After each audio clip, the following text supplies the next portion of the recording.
You see, vulnerability helps you discover who you really are. It helps you speak to your weakness.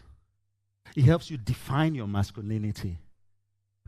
And when you couple that with character, two things happen. You'll be free. And when you're free, you'll be able to act responsibly to your environment, to your community, but most importantly, to yourself. You see, the future lives in the men we raise. Enough of the statements said to women, behave well so you can stay well in your husband's house. How many men here are being told, act well so you can be a great father and a great husband? The future lies in the ability of the men that we raise to be able to understand the limits of their strength, to know when to take a break, to know when to keep moving, to know when to stop, to know when to continue. It lies in the ability to know that hard work without character will break like a pack of cards. But when you have character, you build, and you build sustainably.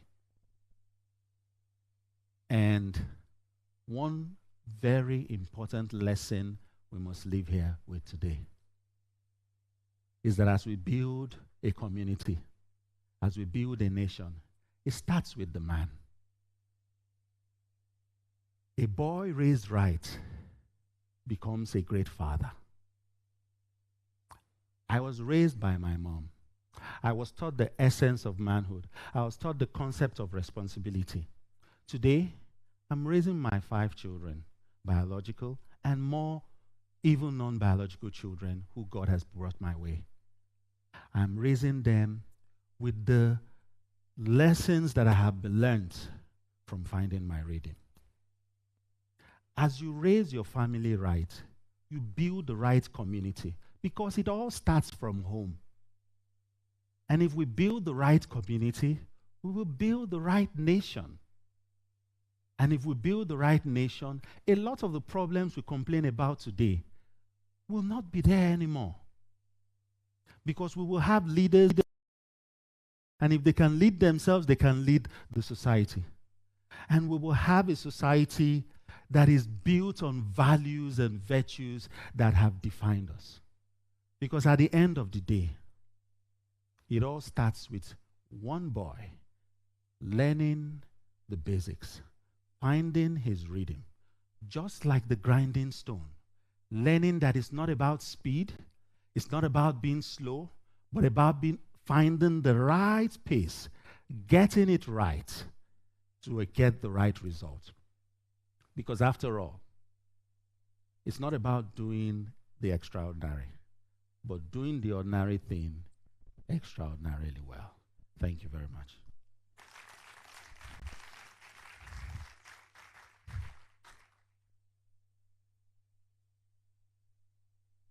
One more time, ladies and gentlemen, please put your hands together for Quilo. That was an amazing presentation. That was an amazing talk. One thing I picked from Quilo's talk is no matter how hard you've worked, everything that you've built is of no essence. That's very powerful. He spoke about the importance of character in whatever we are building. And that's why we are here, to ensure that we raise the right men, send the right message to the world, and ensure that we're redefining masculinity in the right way. One more time, please put your hands together for Quilo. Ladies and gentlemen, we would appreciate if, as the session goes by, you go on social media, on Instagram, on Twitter, on Facebook, on your Snapchat. Please repost that you are live at TEDx Admiralty Way. It's happening here. Use the hashtag TEDx Admiralty Way. You can also use hashtag International Men's Day, hashtag Redefining Masculinity, and it would go a long way. All right, we're going to the next speaker for today, and this one is very dear to me because, ladies and gentlemen, I experienced When they a start, I experienced a breakup 3 years ago. finish. So Fine. I'm heartbroken and I've not recovered. So the next speaker That's that's when going to they be finish. speaking is going to be speaking I mean. on boys and broken hearts.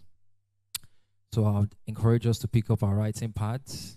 It's not only about relationships. It could be childhood trauma. It could be anything. But our next speaker is Dr. Maimuna Kadiri. Please, I'll ask for a citation to be on the screen.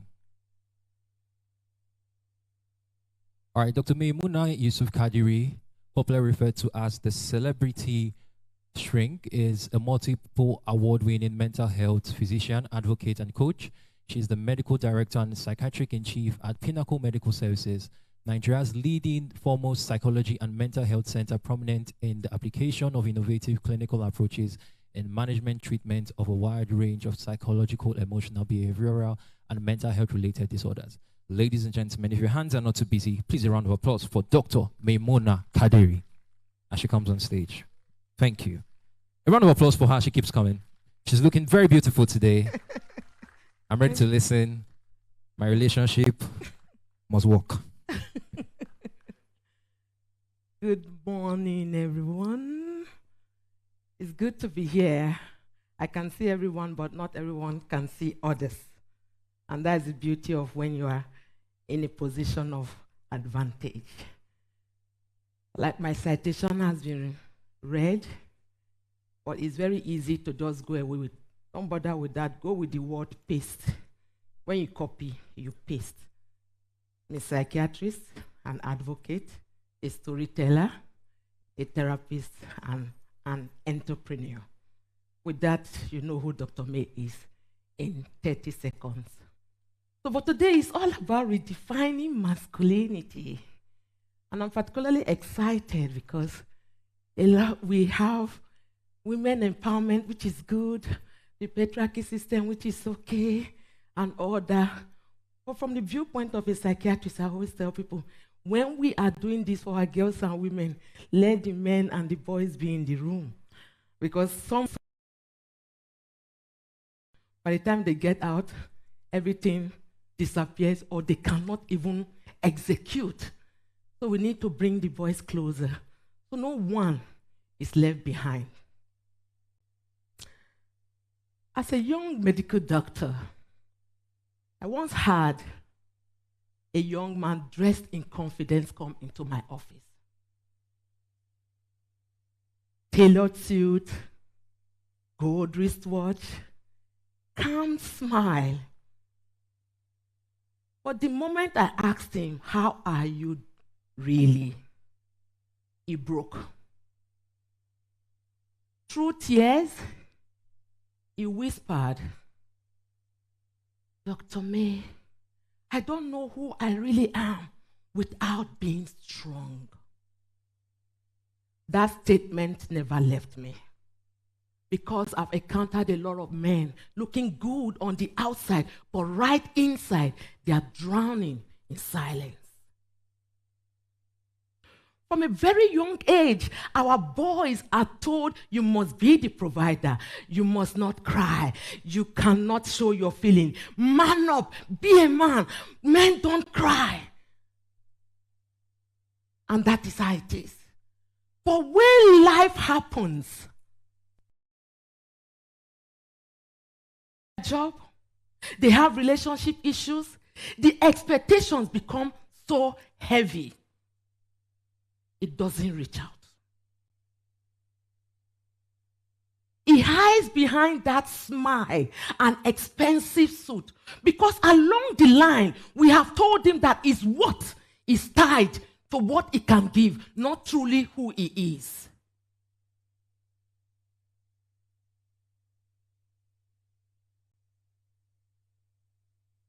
So when he can no longer provide, he starts believing that is what, and he can no longer survive. You see, depression in men doesn't just look sad. It looks like silence. It looks like exhaustion. It looks like anger. As a psychiatrist for almost 2 decades, I almost didn't make it here this morning. As of 6 a.m., I had a call. Dr. May, we need you. I said, I have a TEDx talk, and I have to be here. Dr. May, we need you. It's an emergency. I got to the home of these people that needed me. Father, mother, dear siblings, family members have already gathered. We have just lost a 14-year-old to suicide, who left a note. Because today is school, right? I'm sure there are students amongst us here. He left a note that was very strategic for the parents to see and said, dear mom and dad, if you are reading this right now, I'm gone. It's gone. Part of the statistics. It's not that men don't have feelings. It's just that we have not told them how to show it. And when vulnerability is forbidden, it has nowhere to go but inward.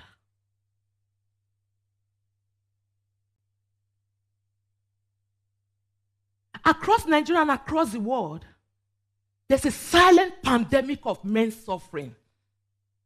And let's call it what it is. Men are twice likely to die by suicide, twice likely to have substance-related disorders. 1 in 5 men will have depression in their lifetime. They are 3 times likely to die from alcohol-related issues.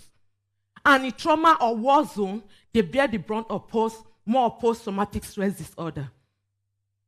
It's not that men do not want to show or they want to express themselves. The world has told them that I was not giving them permission to express themselves and to be human. Sociologists call this gender role strain. I call it emotional handcuffs.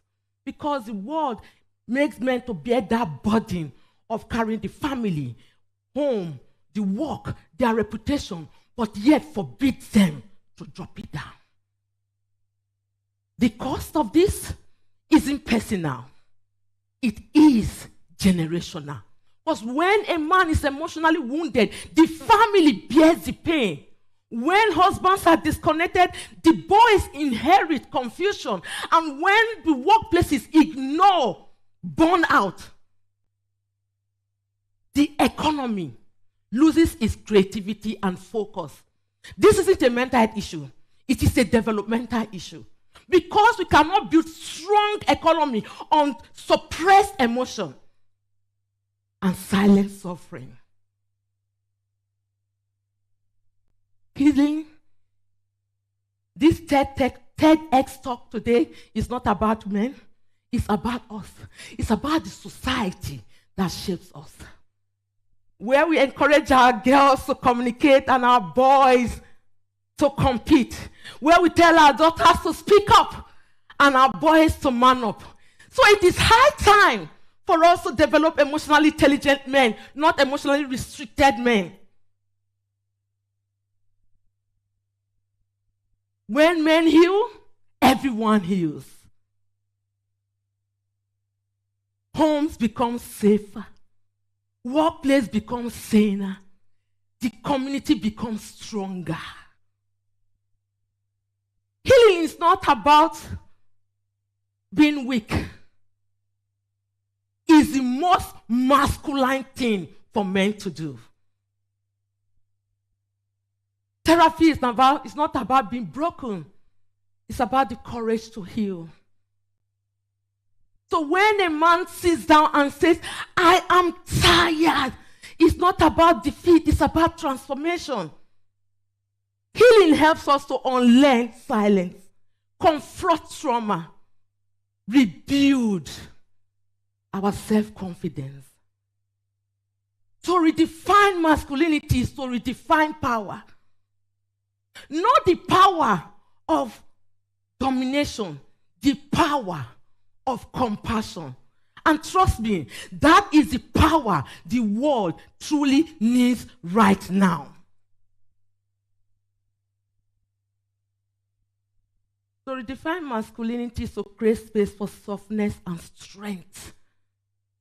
True strength is not the absence of emotion. It's about being brave. It's the type that the man can say, I can protect and still cry. I can lead and still love.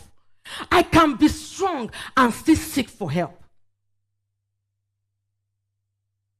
So if masculinity was about performance, let this era be about presence. Not the man who hides behind the smile and the expensive suit, but the man that can stand up, heart open, mind aware, so aligned. So to every man listening here, and to the woman leading, loving, and raising one, remember this. The world does not need perfect men. They need present men. The men that have the power to, not to pretend that we are broken, but the men that have the courage to seek healing. The man that will tell you, I can no longer hold it in. Because when the man heals, the next generation is able to breathe easier. And when men thrive, nations rise. Thank you very much. Can I go?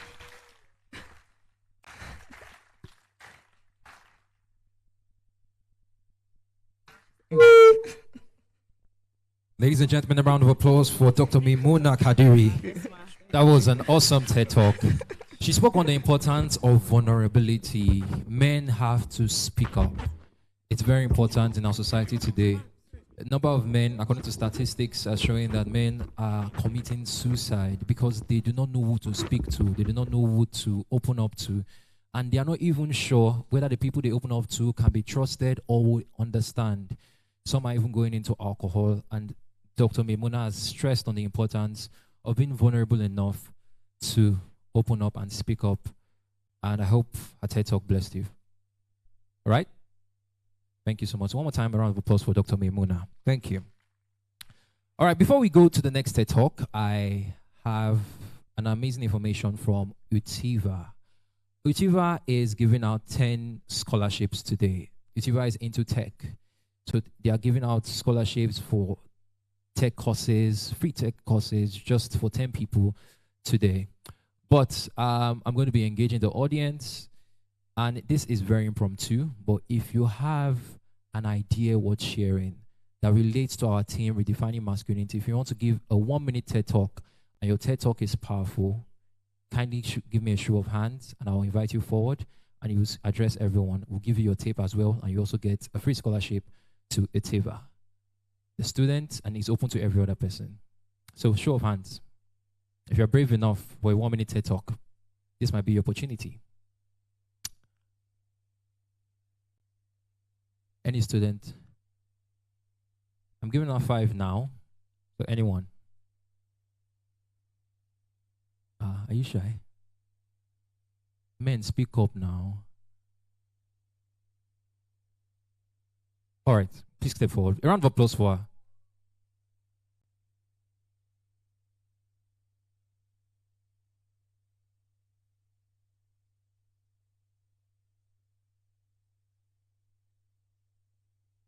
Yeah, it's important. Give him the phone to record you. Yeah, it's important. See, man, you they record woman.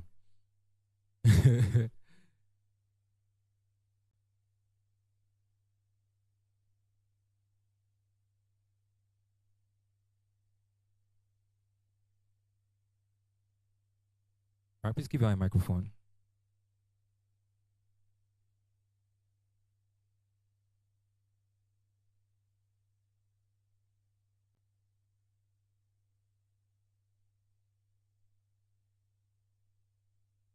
Do I have any other person? So you can get ready. Okay, now I see hands. Okay, I see the lady on glasses, the guy here, the student there, that's 3, 4, and the guy on your hair. Okay. So please, you can start walking after her, please. We just have 1 minute for this session. Thank you.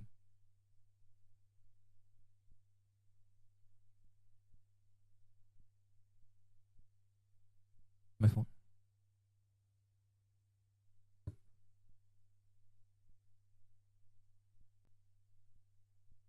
If the mic is a little bit clumsy, I'll give them my microphone. But you can step up. What's your name? My name is Rebecca. Rebecca. Ladies and gentlemen, round of applause for Rebecca. Please step forward. Thank you. You just have 1 minute. On the carpet. Hello, everyone. Good afternoon. My name is Rebecca. Rebecca on the carpet is TEDx. You can also call me Arabike. I have an online Rebecca, media. please on the carpet. Okay, on the carpet. Yeah. Okay, yeah. I have an online media, Rebecca's Media, but you can as well call me Arabike. I wasn't really sure of what to come and say, but I feel like I should say this. Male, there's a lot of very heavy responsibility on male children. Very, very heavy. And they don't know who to talk to. I would like to say that I recently lost an 11 years relationship because this guy was how do I say it? The pillar of the house. It is important for parents to always, fathers, to always lead and be confident. It is important for fathers to show example. When your kids go out, I grew up in a family where my father would say, whenever you're going somewhere, the highest they can tell you is no. Put yourself out there. It is the responsibility of the father to instill confidence into his kids. My dad would say, go out there, talk, do your thing, tell them what you can do. That is the work of a father. And that is what masculinity is about. Also, it is important for parents to not expect. You can't be milking from a well that is not full. Let me put it that way. You can't be expecting your kids to bring when they are still finding themselves. Don't say because they have graduated, I should be the one gaining from these kids now.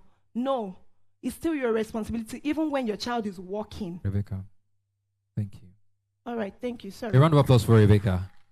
Rebecca spoke on the importance of instilling confidence in your sons. Thank you so much, Rebecca. Rebecca just won herself a scholarship to Eteva. Thank you. The next speaker, your name? Chiku Edozie Madubo. Please step forward. What school? International School of Lagos. All right. Please step forward for your TED Talk. A round of applause for him. On the carpet, please. Are you shy? Oh, no, don't worry. My name is Wadibo Chukwuedozie. I'm a representative of ISO. And my take on toxic masculinity is from the previous generation. As a child, please step on the carpet. As a child in a household, everything I see is probably from my father, because the family is the smallest unit of every socialization. So things that I see from my father, like cheating is normalized as long as you're able to pay the bills. These are not attributes that I think you should be passing on to your child. And as a man, I feel like it's almost instilled to you to not show emotions. Just pay the bills, do what you say, do what you're meant to do, take care of the entire family, which I feel is not fair for men. They are not used to being able to. They're not used to being able to show emotions. Like Dr. Mimuna said, the world does not need perfect men. They need present men. You need to be able to be there for your family, not just by money, but being able to show your children how to express themselves properly. And that's how I feel toxic masculinity should be reprimanded, in my opinion. You should teach your children how to show emotions, how to be there for their friends, and men shouldn't just be paying bills. A man should learn how to cook, be able to. But in my opinion, a man should just learn how to cook and just be there for his family, not just by paying the bills. Thank you, Dozie. A round of applause for him. A man should be there for his family, not just paying the bills. And you reference Dr. Memuna. Ladies and gentlemen, we have Samuel Adeyeye. A round of applause for him. Thank you. Thank you. Dozie just won himself Uteva's scholarship for a tech course. All right. All protocols duly observed. I'm Samuel Adeyeye. I was going to be speaking today, but thank God. So I'm Samadeh. I manage a secondary school on the mainland, and I believe October is Girl Child Month, and I noticed about 3 separate girl child initiatives that came around our school. So the girls were separated about for 2 hours, another session, another group of societies came. The girls also were separated for another 2 hours, and the boys were left alone, and it affected me greatly. So this is like a request for somebody to connect me to a society that assists and helps boys, because they need it very much this period to help boost their ego and boost their confidence in the school environment. Thank you very much. Thank you so much, Sam. A round of applause for him. The next speaker.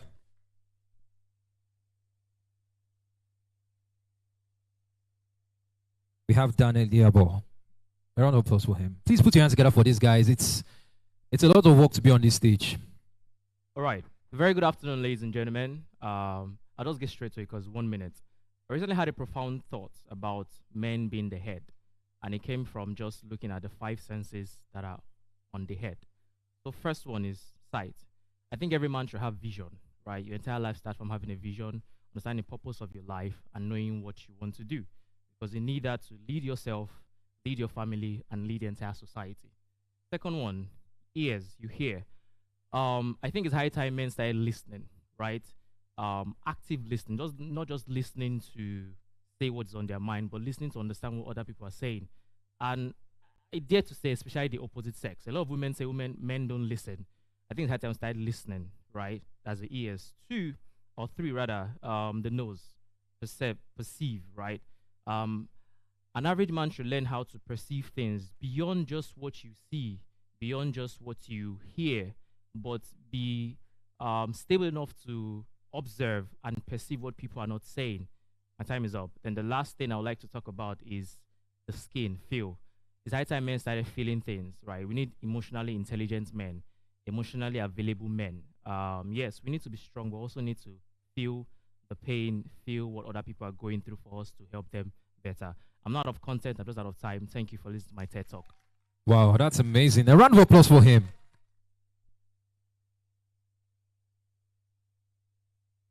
Ladies and gentlemen, we have Mercedes Ireka. Please put your hands together for her. Thank you Mercedes, very much. Nice. I'm here to just speak to my boys because I know in many years' time they might see this. And I want to tell them that the Igbo culture, because I'm raising 2 royal boys and they're from royal families, and I understand that the culture pushes this narrative of you are a man, you are supposed to be this, you're supposed to lead, you're supposed to... I want to tell you, in case you see me in many years' time, because I know that I will play this video for you every day until you understand where I'm going to and where I'm coming from. It's okay to be vulnerable, it's okay to be accountable, it's okay to just be yourself. Just know that everything you do, everything you say, how you feel, how you want to express yourself, it's very okay. Just go ahead, be intentional, put your best, and don't say or believe that it is only the women who keep a home. The men should take that responsibility as well, because both genders are supposed to work together to make a better place and a better environment. Thank you. Ladies and gentlemen, round of applause for Mercedes. She sent a message to her boys. That was amazing. Amazing 1 minute. Thank you for maximizing time. All right, next. Sydney. All right, we have Sydney. Sydney, you have 1 minute. Sydney will be the last speaker, and each and every one of them are getting something from Utiva for their bravery. Thank you. All right, thank you, everybody. My name is Sydney Zulu, and I want to talk on time. And within 1 minute, I want to explain how you don't have enough time. There's so much to learn, there's so much to do, there's so much to teach, but there's very little time. And I want to advise and implore every one of us Africans, kill the notion of African time. Prepare ahead, plan ahead, execute excellently, and make sure that no stone is left unturned. Again, you don't have enough time, but you always have time. Thank you. Thank you so much, Sydney. All right, can we have Mosele Emmanuel, the last speaker, Mosele Emmanuel, before we have our next TEDx speaker. Mosele Emmanuel. Mosele Emmanuel. You have 1 minute. before we move over to our TEDx speakers.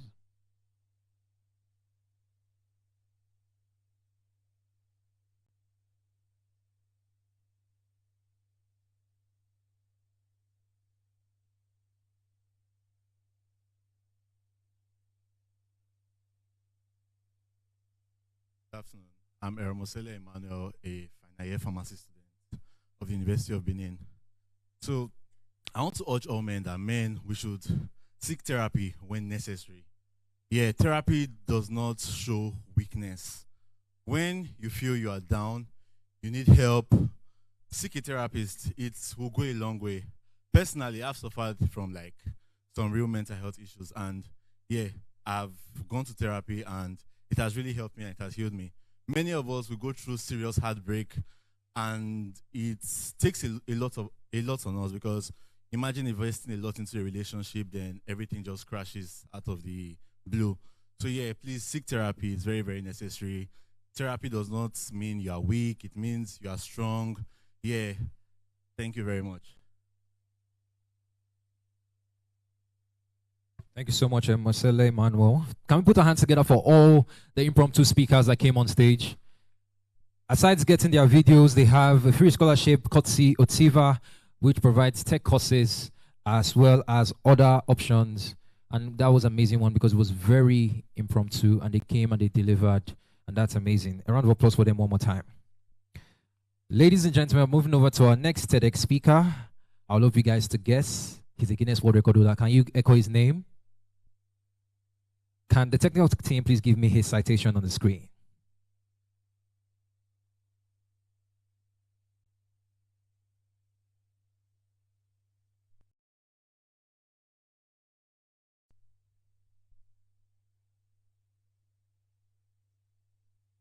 All right, Tunde Onokoya is a social reformer, national chess master. Having grown up in the slums of Ikorodu, Lagos, he knows his children have faced in communities. In 2018, he founded Chess in Slums Africa, a non-profit organization that uses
my car just outside the mall. I went in, got a few things. As I came out to the car, two boys walked up to me. And if you live in Lagos, Nigeria, I'm pretty sure you've seen this time and time again. They come up to your cars on traffic. You see them hanging around in these dark corners. You know, we call them street boys. They're street boys that become area boys, which become a menace to society. But these two kids, I'm pretty sure they were really young. Definitely between the ages of 10 to 13. And I immediately became curious, and they came up to me asking me for money. And I checked to see if I had any money with me. And while I was doing that, one of the boys looked at me very closely and said, chess players. And he just took me back to a few months ago, prior to that time. I dedicated the entire month of December 2023 to teach children along that Lekki Ekpe expressway that are always hanging around on the streets, to teach them how to play chess, as a way to listen to them, as a way to spend time with them, to earn their trust, and to direct them in a more positive way. And this boy had seen me in that time, but he wasn't a part of the class that we did. He only observed from a distance. But there was something that stayed with him, the mantra that we taught the other kids, that chess players observed. And I asked the boy, what is your name? And he said his name is Yusuf. And I asked, how old are you? He says he's 13. So what are you doing here? He said 5 years ago, he left home. He never knew his mother. And he was born in a small village. And this boy, at a really young age, experienced deep trauma and poverty in its worst form. And one day he decided that he was going to try to break out and make it on his own. And for 5 years, he has been wandering the streets, scavenging, trying to survive. And it really broke my heart because Yusuf's story is a very familiar one. It's one I've seen time and time and time and time again. But then something happened. As I was conversing with this boy, there was a Range Rover that just drove. And the woman just wound down, the window. And she looked at me. And she parked the car and came down with her son. And she was like, hey, chess master, how are you? My son is such a big fan of you. His name is Jaden. And she just beckoned him to come down from the car. And Jason came down from the car. Soft boy, with his Gucci sandals, an American accent. And Jason stood side by side with Yusuf. Pretty sure Jason was maybe 10 or 11. And I was conversing with the mom. And in that moment, I caught Yusuf's demeanor. It had changed. He felt so small in the presence of Jason. And I told Jason, I said, introduce yourself. You guys should get to meet each other. And the boy stretched out his arms like this and said, oh, my name is Jason. And Yusuf couldn't respond because he couldn't even speak English. And he immediately felt small in that moment. And, the woman took a selfie, and I took a picture with her son, and they left. And I gave Yusuf some money, and I left as well. But I couldn't stop thinking about it because that moment left me with a very deep epiphany. There's no scenario, there's no situation that will bring Jason and Yusuf together in the same room anymore. They can never get to go to the same schools. They will never get to exist in the same social spaces. And do you know what the reason for that? It is something that seems so arbitrary, but then it is simply because of the lottery of birth. Yusuf was born to extreme poverty, and Jason was born in privilege. And that has defined who gets to dream and who gets to survive. And the entire life that Yusuf has lived has been one of survival. But something else occurred to me as I began to think about what the trajectory of both their lives would look like. Maybe Jason would go on to Harvard, become a doctor or whatever. But Yusuf, two things would happen. He would need to lose a lot of his childhood innocence and become much harder than the reality that life shows him on a daily basis. And in shedding that, he has to do a lot of hard things. And this is the trajectory that ensures that Yusuf becomes an area boy, a street thug, a hoodlum, one that becomes a tool in the hands of the highest bidder, becomes a tool even in the hands of bad politicians.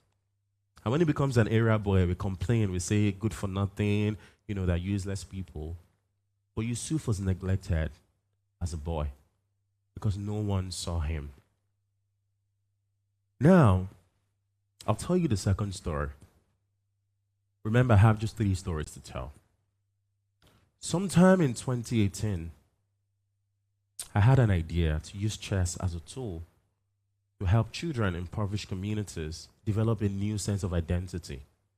one that can position them in a way that they can be seen, not just for their poverty, but for their intellect.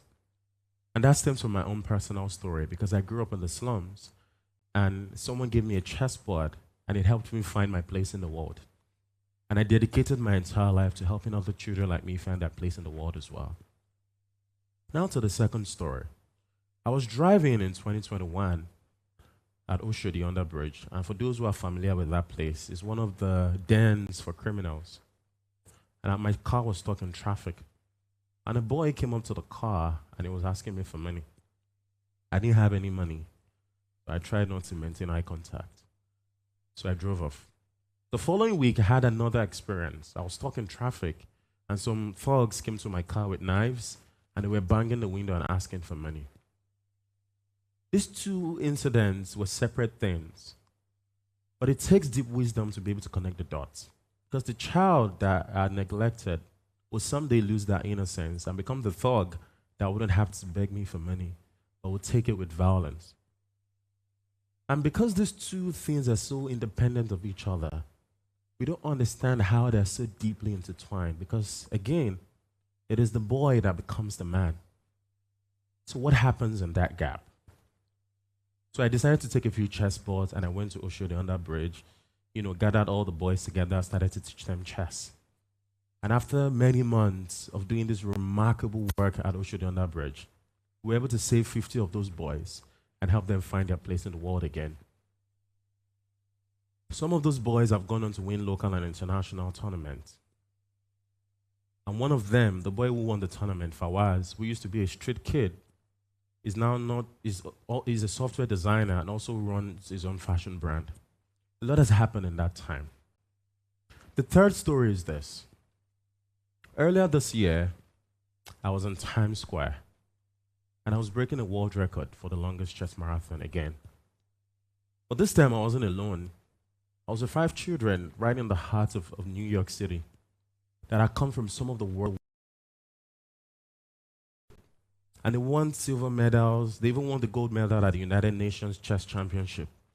But here they were with me in the heart of Times Square. And people came around and they were watching their games. They were playing alongside me. And for the first time, the world saw them. Not for where they come from, but by what they have become. They have become children that now show great intellectual capacity for chess. Now, why have I told you these 3 stories, and what really is the conclusion here? One of the greatest tragedies of the elites and we the privileged isn't just necessarily cruelty, but it's indifference towards the situation that we do not understand. We see these children on the streets, but we don't really see them.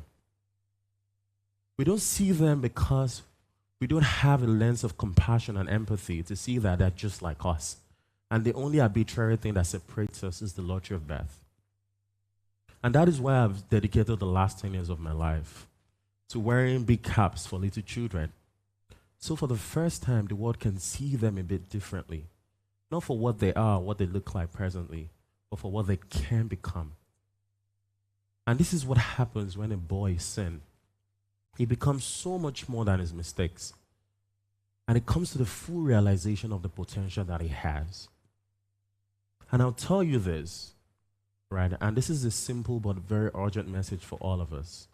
Like somewhere in our communities, in our homes, there's a boy who has mastered the art of hiding in the dark, of disappearing. Because in the times when the boy tried to stand up and fell, the world laughed at him. But a child or a boy who is not embraced by the village will someday become a man and grow up to burn it down. So it is our responsibility to look out for that boy, to remind him of the possibility of his life, to remind him that he can become so much more than the script that life has made available to him. Because when we truly see the child, the boy child, for what he can become, it becomes truly powerful and it becomes an asset to our society. I still think about Yusuf every single day because, like I said, the story is a very familiar one. But we need to learn the consciousness of seeing people not just through the lens of pity, but through a deep lens of compassion and empathy. Because it is one thing to look, and it's another thing to see. And when we truly begin to see the boy child, the miracles truly, truly happen. And I can tell you all the many success stories of children like Fawaz, like Ferdinand, that I saw for the first time in their rawest form in some of the worst slums in Nigeria. But today, they have become global stars, celebrated all over the world, winning both local and international chess tournaments.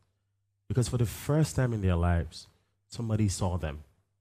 And ladies and gentlemen, that is what I think is the greatest honor of our lives. That somebody sees something that we don't see about ourselves. And not only tell us that this is what you can be, but they show us, right? And in doing that, you have enabled them with deep conviction to bend the trajectory of their own lives. You have given them the most powerful thing, which is a mirror to see themselves, to see their own journey of becoming. And I'll leave this with this final analogy. In the game of chess, the pawn is the least valuable piece on the chessboard. But it has a very interesting ability. If it's able to march to the other end of the board, something happens. Then it goes in transformation. From being the smallest piece on the board, it can become the queen, which is the most powerful piece on the chessboard. And the queen has unbridled strength. She's unstoppable. And with the queen in the game, you're most likely to win the game. And I give this analogy because the boy child is like a pawn, small, insignificant, and very, tiny in the grand scheme of things. But when that pawn or when that boy child is enabled on his own journey of becoming and it makes it to the final square, it becomes truly powerful. And that power is what we need to unlock in every single boy child for our society to become so much more, for our country to become better, and for our civilization to advance. So I leave you with this final thought. That do you really see the boy child? And what can you do within your own capacity in the problem that you're solving, in the way that you're contributing, in the way that you're justifying your privilege? That you make sure that seeing is completely imbued in that design of the work that has been placed in your hands. That you truly see, not just because it is obvious, but because there's potential that is to be discovered. And when we do that, it is how we truly change the world, right? And it is how we give the boy child an opportunity to be their best selves. Thank you very much.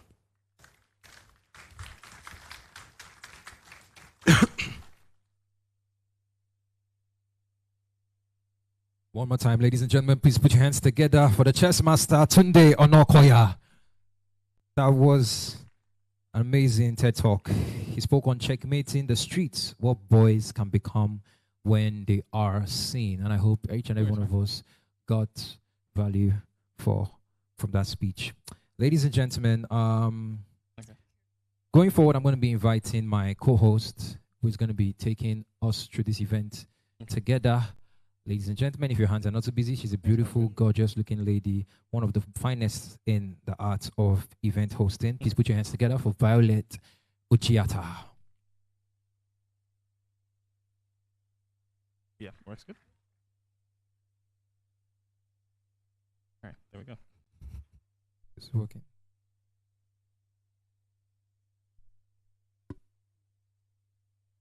Thank you very much. Happy International Men's Day, everybody. I mean, if you do have a brother, then let's do this little exercise. If you're a man in the house, yes, let's say Happy International Men's Day. In 3, 2, 1. Happy International Men's Day. Now, if you have a love of your life who is a man, doesn't have to be a romantic interest. It just has to be a person who you truly respect. Now let's go in 3, 2, 1. Happy International Men's Day. I like the louder voices from behind. Thank you very, very much, every single one of you, for being here. My name is Violet Ejeta. I am an ex-beauty queen. I'm also a media personality. I don't need any commentary. I'm Thank an you. ex-beauty king. There's no such thing, by the way. Oh, wow. Yeah. Today is Men's Day. I know, and we're here to celebrate So men, don't to oppress redefine us. masculinity. Men are plenty in this place. Oh yeah, she's an ex-beauty queen, and I'm an MC. Yeah. So Vale, your gender, I beef your gender a lot too. You know, guys, if you can testify, you know Mother's Day.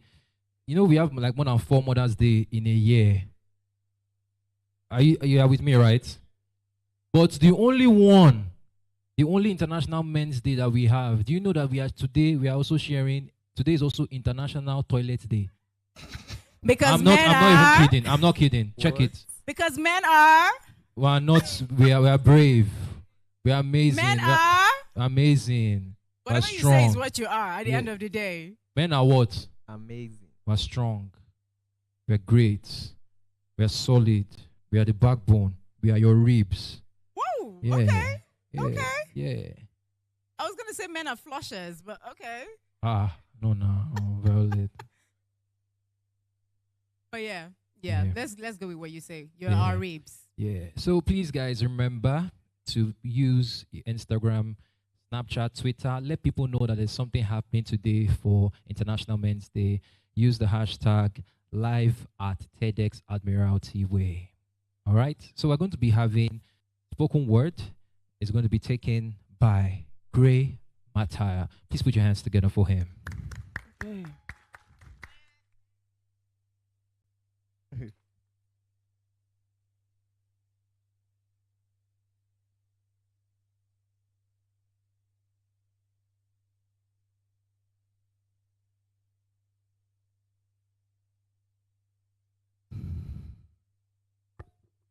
Good day, guys. Good day. My name is Wani Emmanuel. I'm a poet. I also go by the pseudonym Gray Mataya. I like to start like this. I usually say, to challenges, I identify as a threat. My pronouns, try me. But now I identify as a poet, so the words are pronounced. Please hear me. I'm a little bit tense. Please bear with me. The title of this poem is Acrophobia. I wrote this poem after thinking about my dad and the relationship he had with his dad, my grandfather. So here goes. Acrophobia is the fear of heights. The men in my family are scared of the sky. It's in our first name, Wani, means child of the soil. My granddad was a cartographer, my dad a geographer. Cartography is the art of drawing lines to places. There are maps in my family that lead to nowhere. Example, a happy home.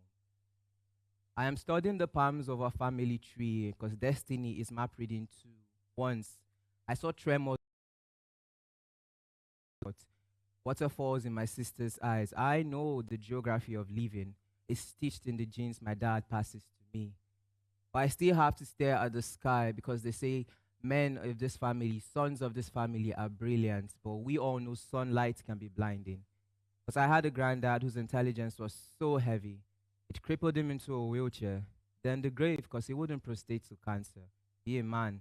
I have an uncle whose IQ is so high, angels have to dodge it.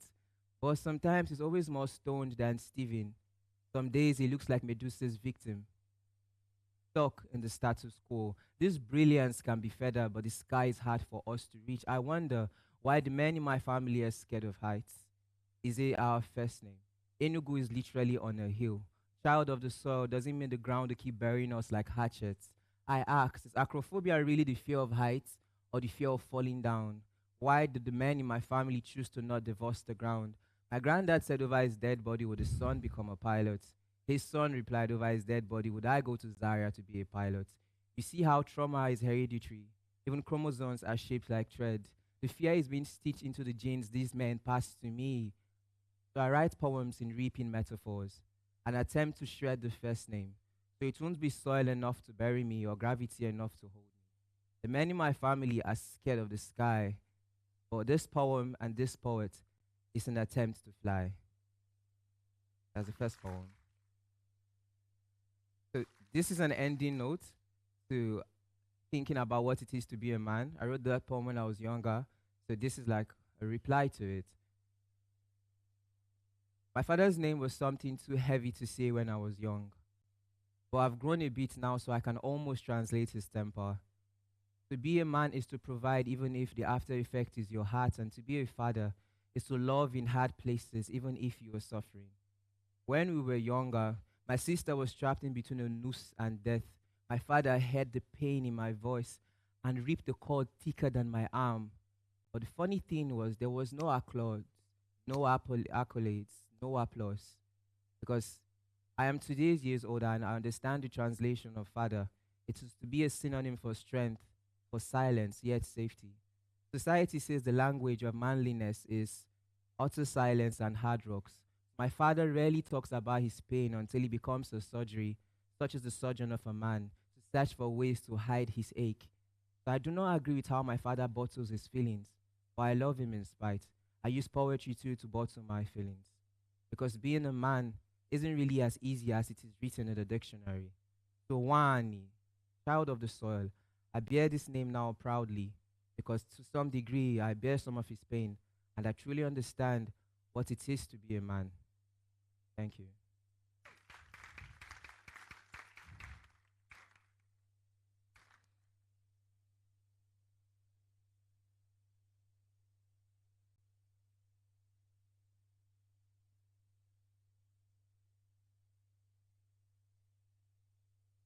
Ladies and gentlemen, can we please give another round of applause for the gentleman? I want to ask a question here. Did any of us do literature in school? If you did literature when you were in secondary school or maybe in uni, can you please indicate by just raising your hand, a finger, anything? Because I feel like we have a greater appreciation for spoken word if you've done literature, because obviously literary appreciation and all of that. But what it truly teaches us is that words are the very foundation for which we connect as people. And when you look at the very introduction in the Christian book and the Bible, it introduces the world with the word. And it tells us just how profound words are when they're truly put together and stringed along in lines like this and in times like this. So it is my absolute honor to welcome the next spoken word artist who goes by the name Jaysmel. Let's please appreciate him as he steps up on stage. Thank you.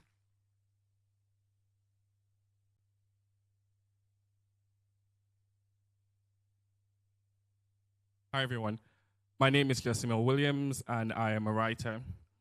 While deciding what to read here today, I thought I would make a list of the things that my father had said to me. One of the more recurrent things that comes to mind is a story from when I was 7. My brother and I had discovered that when you get in a car accident, the airbag in the car pops out. And we wanted to see the airbags. And so we took mallets and sat in the car and hammered at the wheel and the dashboard to get the airbags out. My father came back home and he said, having knowledge without knowing what to use it for is not the greatest thing. And so I penned down a letter of things that my father told me that I now want to tell you. Dear Father, I hear that you desire to walk on water to keep me from drowning. That you would hold fire in your hand so that I find warmth in the knowledge of love in the cold nights of the fog. Dear Father, I hear you ask what sort of bravery makes a man afraid to shed the tears that our God did. Hear you say that any man is capable of violence, but forgiveness is a temptation that holds too little. Dear Father, I hear you say that a man's greatest fear should be losing himself to the pursuit of a thing that he is greater without. Because what good is a golden vessel to a rotting soul? Dear brother, You write to me to say that the widow and the orphan are owed my shelter. And you say that the dignity of a good man is mine to defend. You say to me that greed will make me burn my home to the ground to feel a little more warmth. And pride will make me pray to myself without answer. And now, on the totem pole of elders who were once fathers, sons, and brothers, I sit at the top to see a man's soul from a distance. Thank you.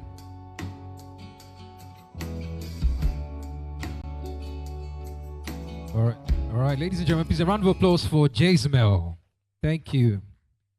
That was an amazing one. Thank you very much. Very amazing. And so we're moving on to our next TEDx speaker. I've been looking forward to this session because he's a man who has worn many hats. He's a man of timber, he's a man of caliber, he's a man of integrity, a man of value. And when he speaks, a lot of people love to listen. He's the MD of Sterling Bank. A round of applause. And I'll let Violet read his biography. Media team. The citation for Mr. Abubakar Suleiman.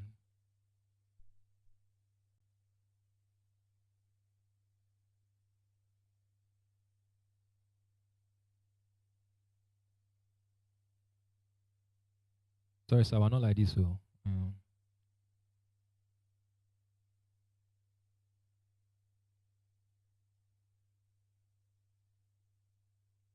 Q Media.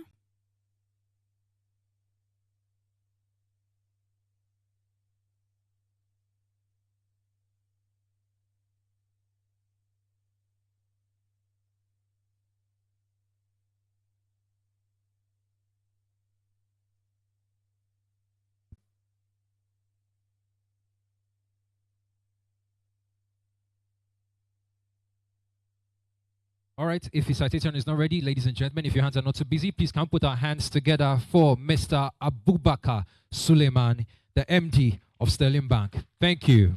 Please don't stop clapping till he gets on stage. His citation will still be on the screen for us to read.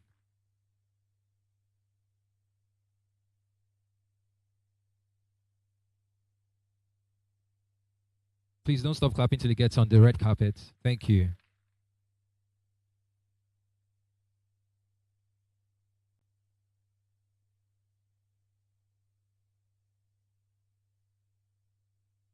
There's a part of me that is relieved that the citation didn't come up.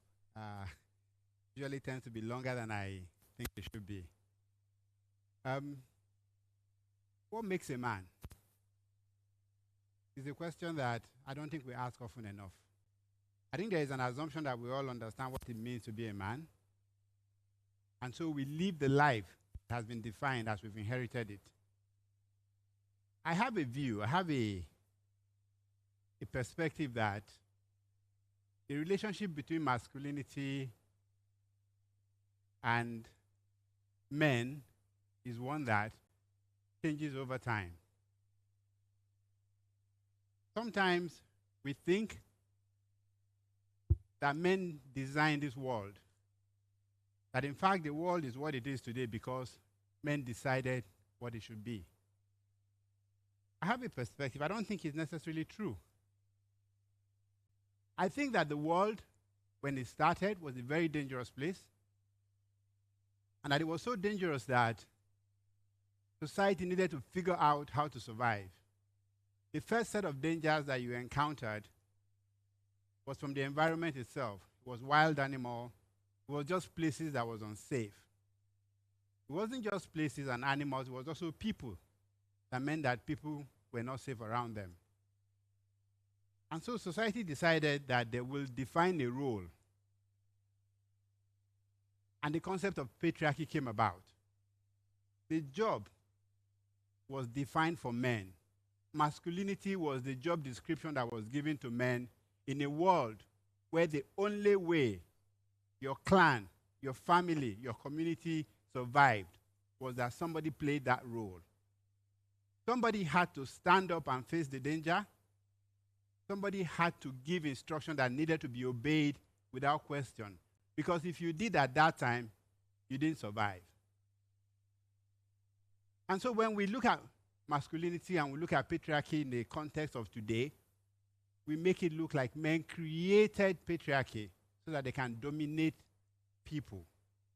Whereas the truth is that patriarchy created the man so that we can protect people.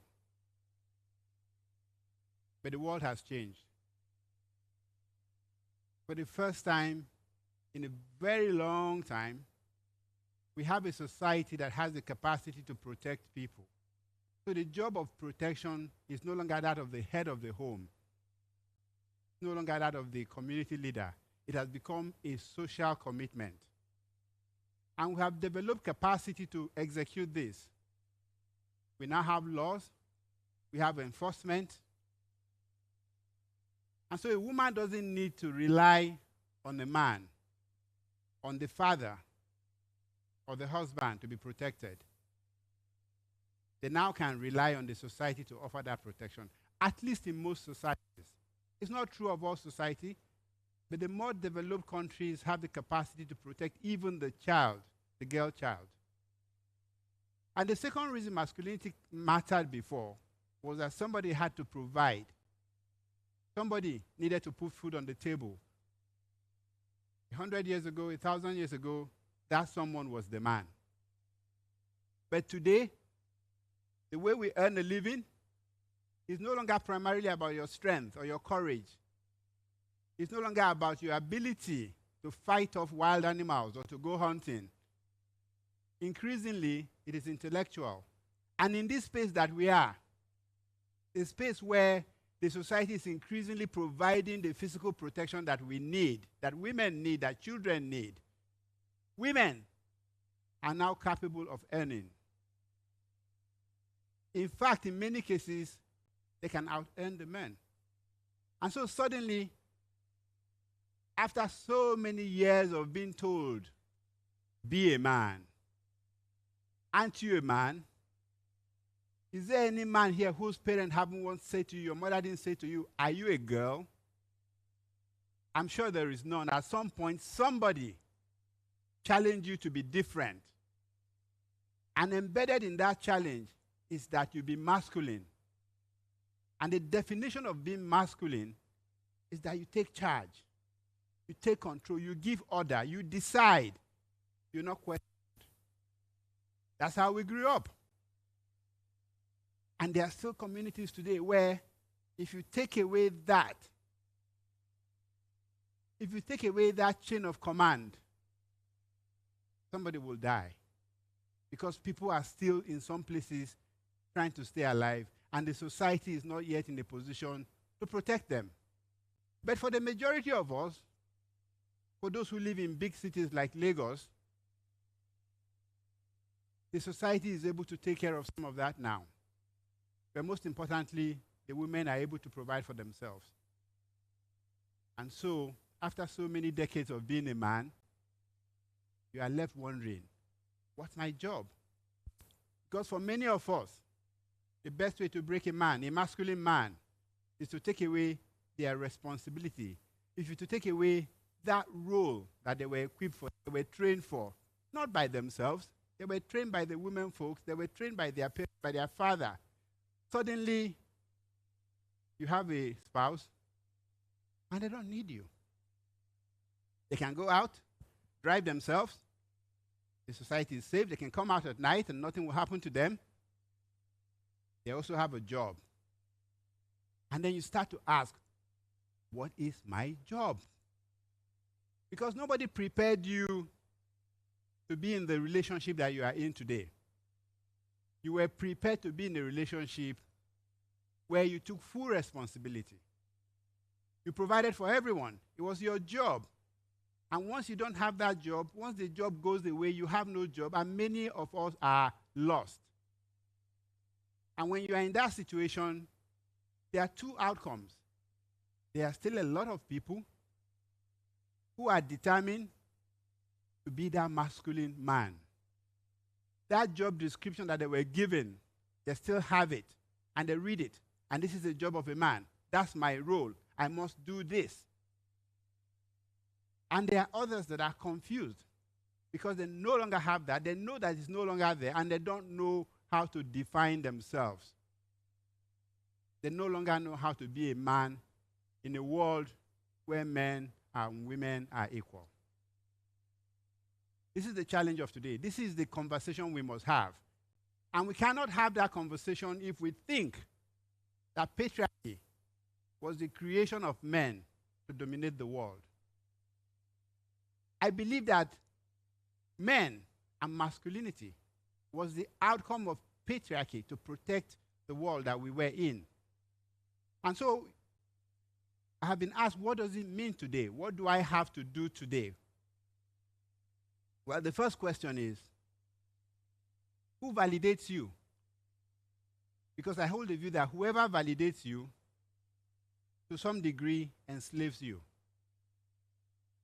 Whoever validates you, whoever you seek your validation from, gives you meaning.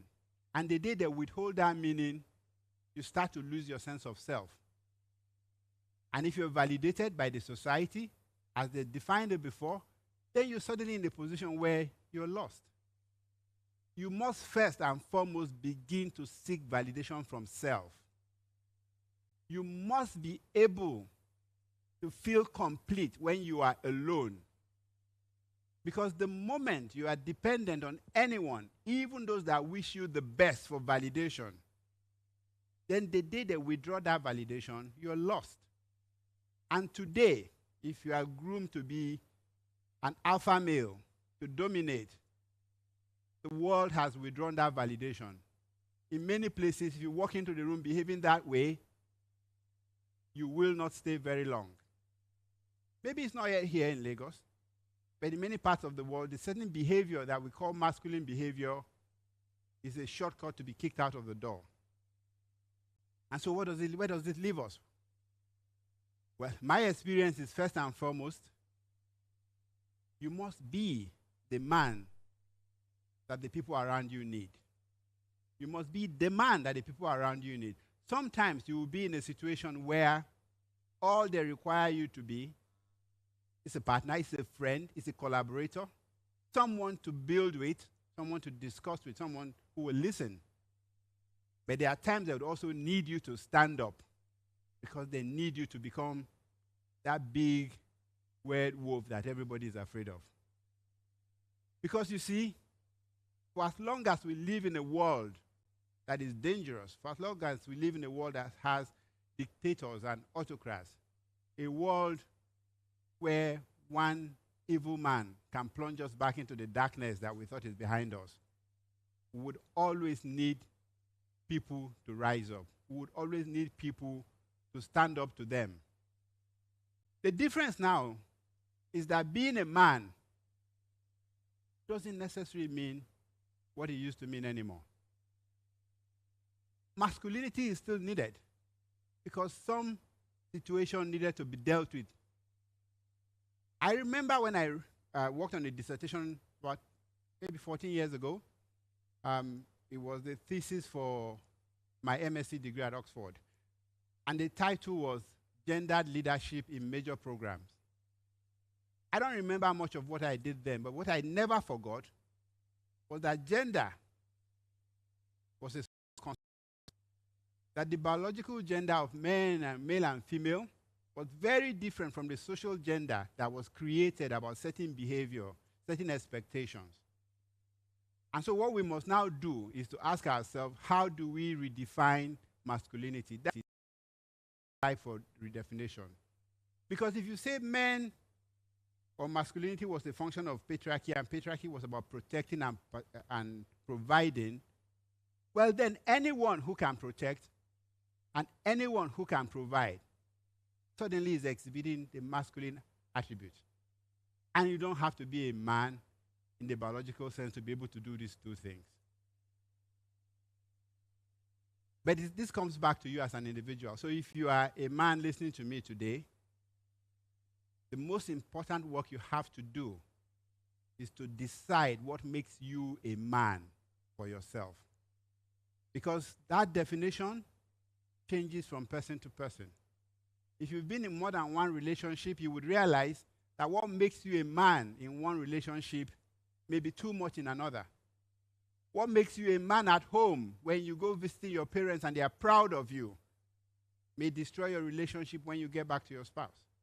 What makes you a man for the kids, for the children that are growing up with you is very different from what the society expects of you when you step into some spaces. So my advice to you is, first and foremost, when you want to decide what makes you a man, make that decision alone.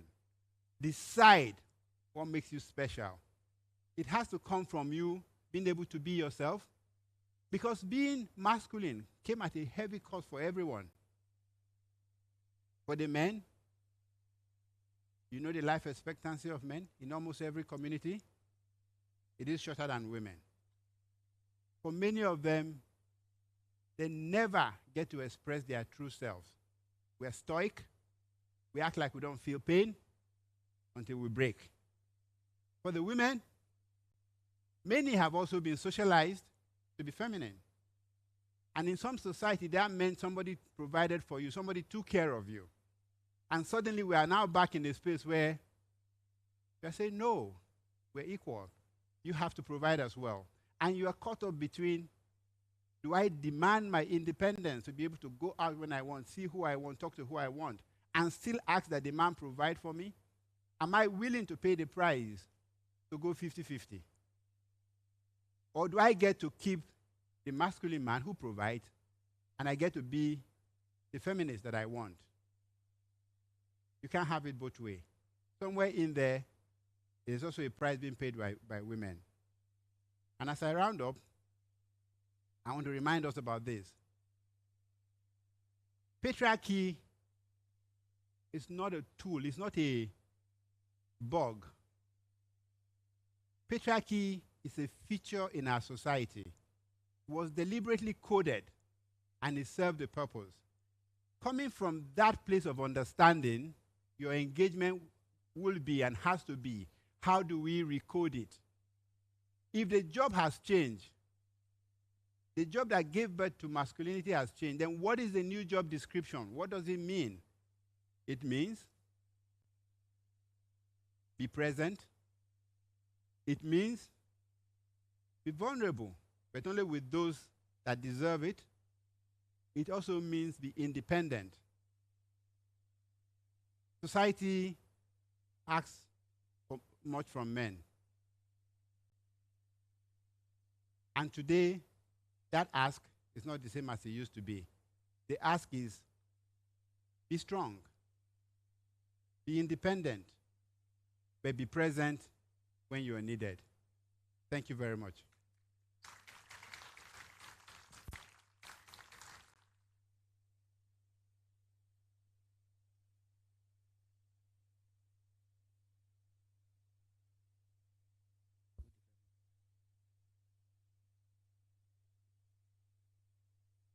Please, one more time, a round of applause for the MD of Sterling Bank, Mr. Abubakar Suleiman. Thank you so much. That was very enlightening. Okay. We have yet another spoken word artist coming up next. But before then, I think it's important to highlight some of the very profound things that we have heard here today from Mr. Abubakar Suleiman. One of them, which personally stands out to me, is whoever validates you enslaves you. I think if you don't have a pen here, or if you don't have like your notes on your phone here, you should really find a way to just note some things down, because as they say, the shortest pencil is longer than the longest memory. So ladies and gentlemen, please join me to make welcome for the next performer, who is a spoken word artist. Testimony Kolabo. A round of applause for her. Thank you.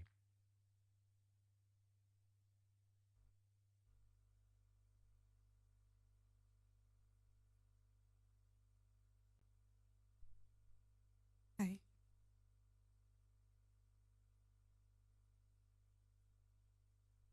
Hi, everyone.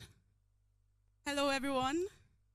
It's such an honor to be here. I am Testimony Kolabo. I am a spoken words artist, and I have a gist, so pay attention.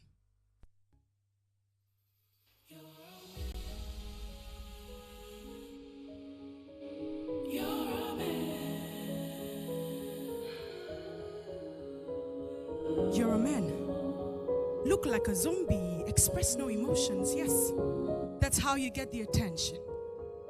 You're a man. You don't need communication. Keep it all in. You were built to deal with it yourself. You're a man. Too much expression will make them take you for granted. You're a man. Even while drowning in depression, act fine. You need to get a good impression. Now man, you be statue. Confines and defines men by these standards. Who told us these lies? When will we realize that it's so deception?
Rich men, rich, successful, and rich men work most times around the clock.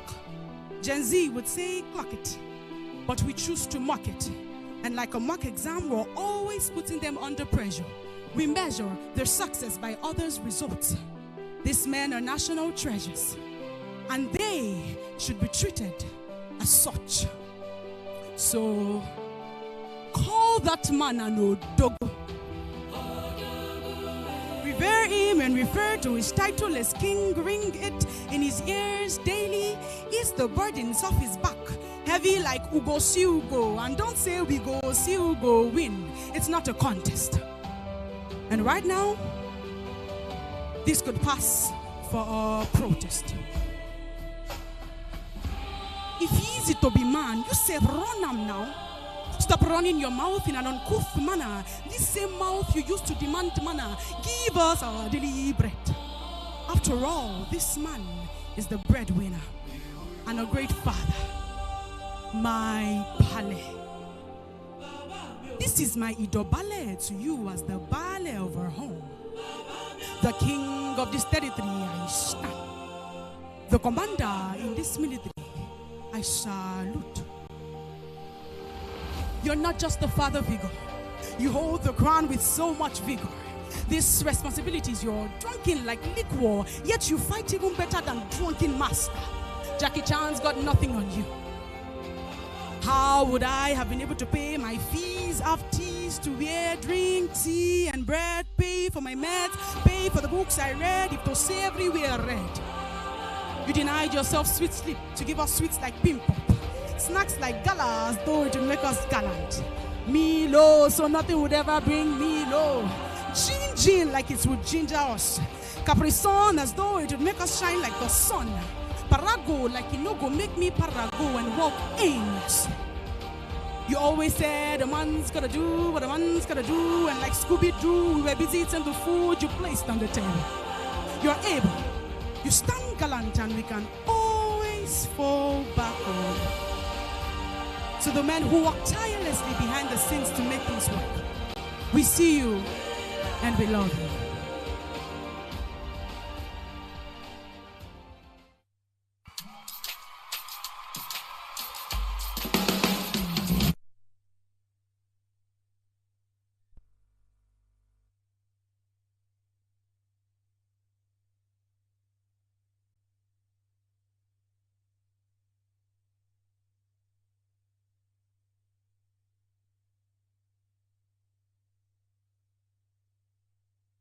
All right, ladies and gentlemen, one more time, can we put our hands together for testimony collabo? That was amazing, powerful, well rendered. Okay, we still have speakers to come. We still have the executive governor of JOS still to come. We have Olushola Laleye come to speak to us about brave men and bold businesses. We still have Obinna Ukachukwu, who is still going to be speaking to us today. So it's still packed. Please relax. TEDx Admiralty Way is about to blow your mind. Now, can we have the impromptu speakers please step forward for your 1 minute presentation? Okay. Then we need students. We need more students, actually. Yes. So please step forward. And a couple of students, please step forward for your 1 minute TEDx presentation. Thank you. So just your name and then 1 minute, your TED talk. Thank you. Okay, where are the names, actually? Let me call them out so orderly.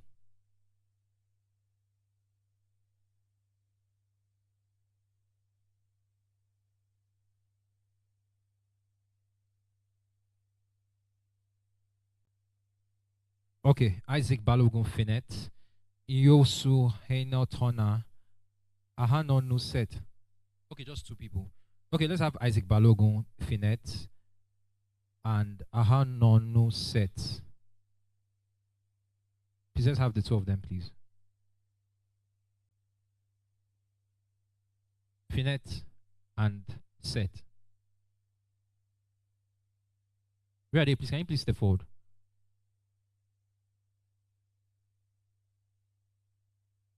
Is that Finet? All right.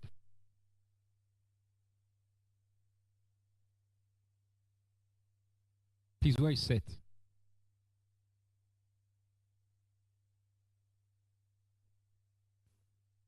All right, you have 1 minute. Please, a round of applause for Finet.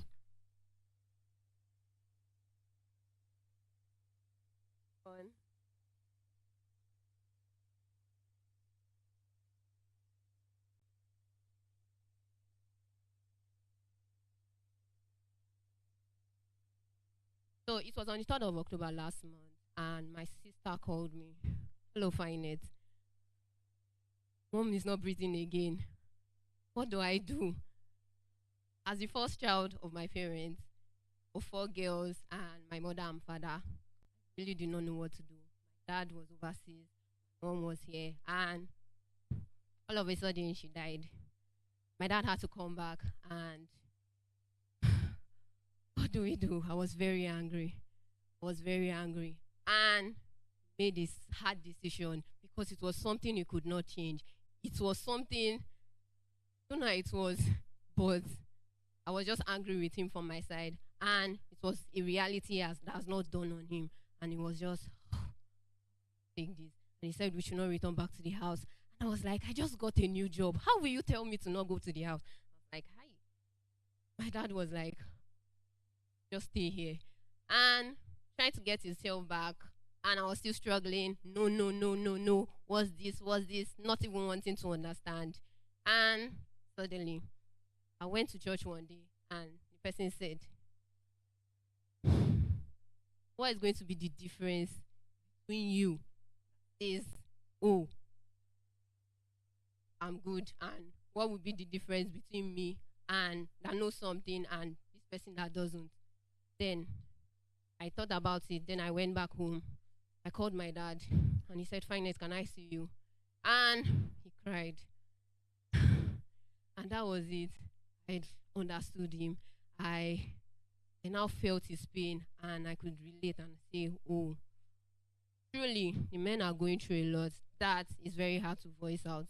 But if we as women can understand and take time to get off our shoes, get off our spaces, and try to understand what is going on in their mind, I think the world will be a better place. Thank you so much.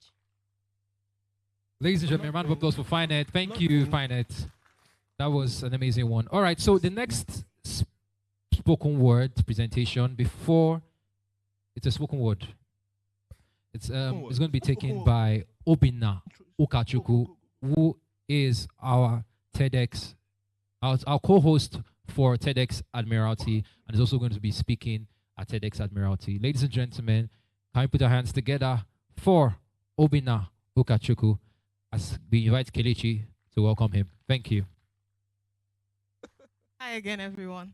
So earlier I said I had a co-pilot, and he's going to come to share with us what birthed this idea. So please put your hands together as we welcome Obina Okachuku. You can do better. Come on, guys. Thank you, thank you, thank you. Do I need this, or am I mic'd up already? Oh, I need this particular one. Okay, for this, I do. So, I almost did not, I almost skipped this particular session. Is it okay? Is it okay? Can you hear me? Oh, great. All right, taken. I almost skipped this particular intro, and Kelechi insisted that, hey, you've tell us why and why you just thought about boys generally. I've always mentored young people, but I didn't really understand how important it was for grown-up men, apart from fathers, to think or to invest time in boys until my father passed. It was as if everything he said whilst he was alive only started making meaning the moment I was called and they said, oh, Daddy had passed. And I kept wondering, I'm like, is that how it is for every other person? I wrote something down when I was sharing with Abu recently. I said, men usually don't recognize when their sons are grown. So they recognize them as grown after many years after they are grown. Whilst the sons themselves actually think they are grown many years before they are grown. Do you see that imbalance? So as a son, you think you're grown many years before you're grown, and they think you're grown many years after you're grown. So there's that gap that someone that's external, an uncle, the community of men, need to tap the boy and say, hey, listen to what Daddy is saying. Because you never really know. So I'm a father of girls. I have 16, 13, and 11. And when we get to argue sometimes, they're arguing from a very different perspective. And I'm arguing from a perspective of knowledge, as in I'm protecting them. I really want the best out of them. I never really realized that. It took me a long time to realize. Of course, no, I'm not dissing my mom or dissing the women in the house. But many times, mommy will complain about something, and immediately we are voting for mommy and said, what mommy said is correct. Then you grow up as a man, and you don't start saying, really? So this is exactly what Dad was saying. And it actually started making me realize the importance, again, not just of fathers, but of non-biological fathers, of non-biological uncles. Because maybe if we step up and start coaching young boys a lot more, then the messages from the fathers will begin to kick in, so that it is not when the father passes that the boy begins to realize and appreciate the things he's been saying. Can we bridge that gap so that as fathers are alive, the boys also grow up to understand the perspective that they always carried? And that's why we've got this in the International Men's Day. And if you're here listening to me and you've got your father alive or he's late, and you've not really taken that time to appreciate them, they'll say fathers don't really rely on your thanks. They just want you to succeed. But the thanks is for you. Because when they're gone, you'd actually look for them. to thank them. I didn't know what I was going to say when I sit here, but this is the first time since my dad passed that I've successfully referred to him whilst talking to people without tearing up. So I think I've made some very good progress, right? Now, if you're here and you have any man in your life, your father, your uncle, that you actually know has impacted you, it's International Men's Day. Can you just stand up and give them a 1-minute round of applause and saying, thank you for being that man in my life. The applause is saying, thank you for sacrificing so that I can be here standing and clapping. Say thank you for all the times you spoke and I didn't understand. Say thank you for all the arguments where you were patient with me. Can you say thank you? With this clap, can you just appreciate them? And after now, can you pick up your phone and call them and say thank you? I probably do not understand yet why you're saying what you're saying, but I thank you because I know you mean it from the bottom of your heart. Because one person that wants you to really be better than him is your father. Thank you.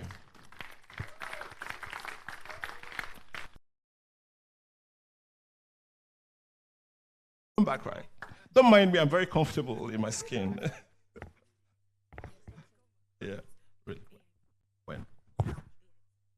That was powerful. Thank you very much, Mr. Ukachukwu. Another round of applause for him, please. That was truly, truly profound. And I think that grief is a very peculiar phase for everybody, and people treat it, well, people treat it differently. I think we can all agree that grief takes something from us that can never be replaced. As someone who lost her source of validation exactly a year and a day today, I think it's very important to openly have conversations like this. And if there's anything that I've picked up, that I've learned today, especially from Mr. Abubakar Suleiman's speech, it's that when validation comes from self, it's very liberating. But if it comes from, an external factor, for instance, my father in my case, when you lose them, you never, ever regain yourself. It's very difficult to sort of reconfigure yourself into the person that is going to give you the kind of validation that they had given you. So thank you very much, Mr. Ukachukwu, for this. Thank you. I'm going to invite next on this platform, Mr. Ahanonu Seth, who is going to be taking the 1-minute TEDx. This is an incredible opportunity, so I want us to please appreciate this young man as he steps up on this stage to speak. Come up on stage, please.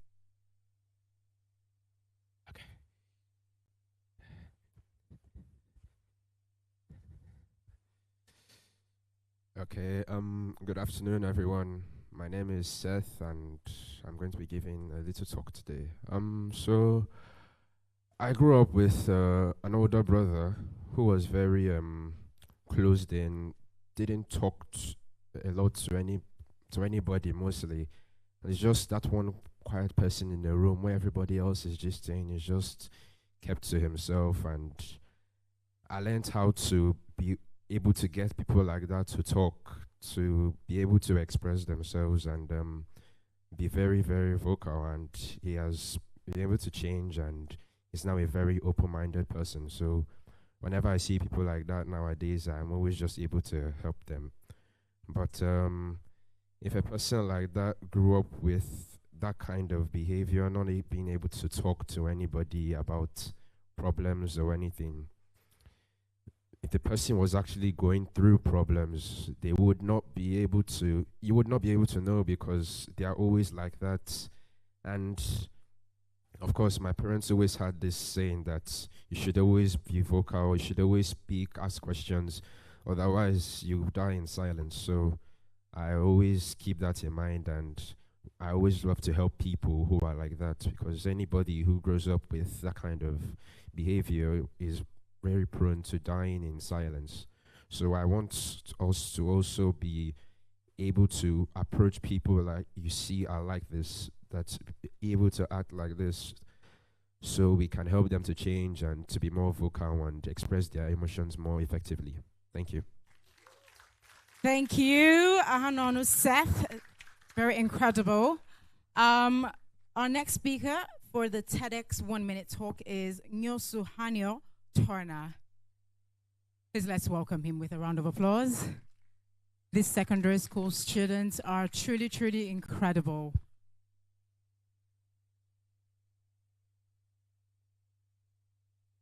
Are you Steve? Ngunina. Morning, everybody. Morning, everyone. So basically, I just wanted to talk about how a stereotype of manhood, or stereotype of manhood needs to be broken. Think of it as a chain. You keep your dogs on it. It can't go past a certain circumference. So it's like a restriction from where the dog can go, basically. So think of the masculinity as a stereotype. You can't go past that. It has become something that everybody's expected to become. You're meant to be a provider. You're meant to be strong. You're meant to be, to take care of people. You're meant to hold yourself. So basically, you need to be able to break that chain. It's one thing to be able to change a stereotype. It's another thing to change people. So I just want to say that the change has to start with you. It has to start with yourself. You have to change a stereotype. You need to break the chain. You need to let people become who they want to be. Let it not be like everyone is a robot, let me put it that way. So you need to be able to break the chain. You need to be able to change the stereotype. So that's basically all I had to say. Thank you very much.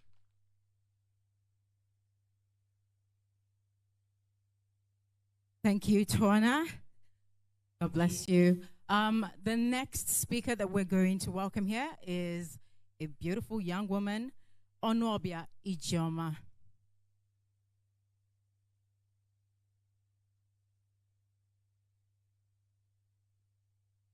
Good afternoon, everyone. I am Ijoma.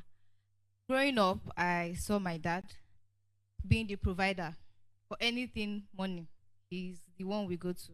And the emotions that my dad usually expresses are anger, frustration, aggression, or stubbornness, where I learned my own part of stubbornness. I saw my dad carrying the weight of my family, from my mom down to my last sister. And I always saw the weariness in him. And I'm thankful for a community like this. I'm thankful for civilization. I'm thankful that we're able to understand that masculinity needs to be redefined. So we can also tell men that they also can be soft. And I use this opportunity to also want to tell my brother that yes, you are a man. Because I'm seeing the traces of what happened to my dad happen to my brother.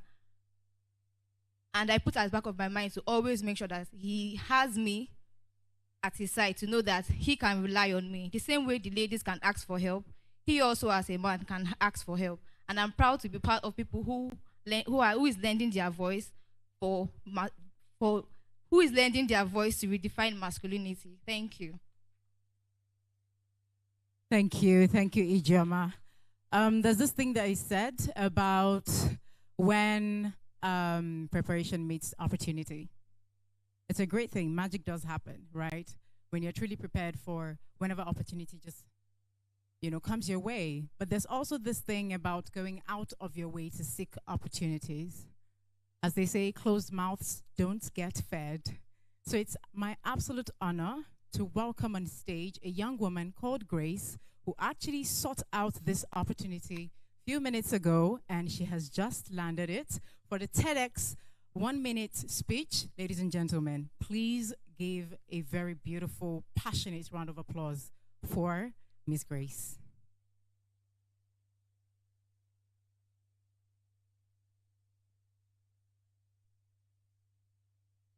Thank you. Good afternoon, everybody. Sorry, am I audible? Yeah, so I saw this opportunity some minutes ago just to share something that the Spirit laid on my mind. So this is just for the general audience. And my name is Grace, and I'm a web developer. So, sorry, I'm kind of paranoid. So yeah, here's the thing. I was talking to a friend yesterday, and I was just, we're catching up on things in life in general. And he was telling me about, I told him about my life and like, oh, what am I doing? I told him I'm on the highland. And he was like, oh, how do you fund your bills? I'm like, I just told you a few minutes ago that I'm a web developer and I'm a freelancer. And he seemed so, surprised that, I could literally handle my bills with my work. And he was just sharing the fact that he started to learn this thing far back as 2013 when I had not even gotten admission into school. But he stopped. Why? Because he felt like that wasn't what his peers were doing. Everybody was into fraud. So he felt like that should be the way. And fast forward to 12 years later, I'm in the field, I'm thriving, I'm doing well, and he's still a Yahoo boy. And he was like, oh, if he knew, he would have continued on that path. And this is just to share with everybody here. Some things take time. You do not expect you to be pregnant yesterday and deliver today. And Apostle Aaron would say something.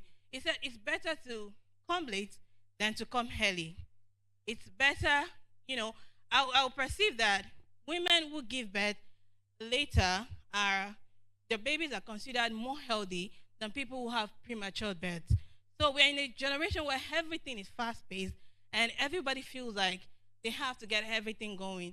And I'm just here to say, you don't have to have everything figured out. Understand your journey and understand your process. Thank you.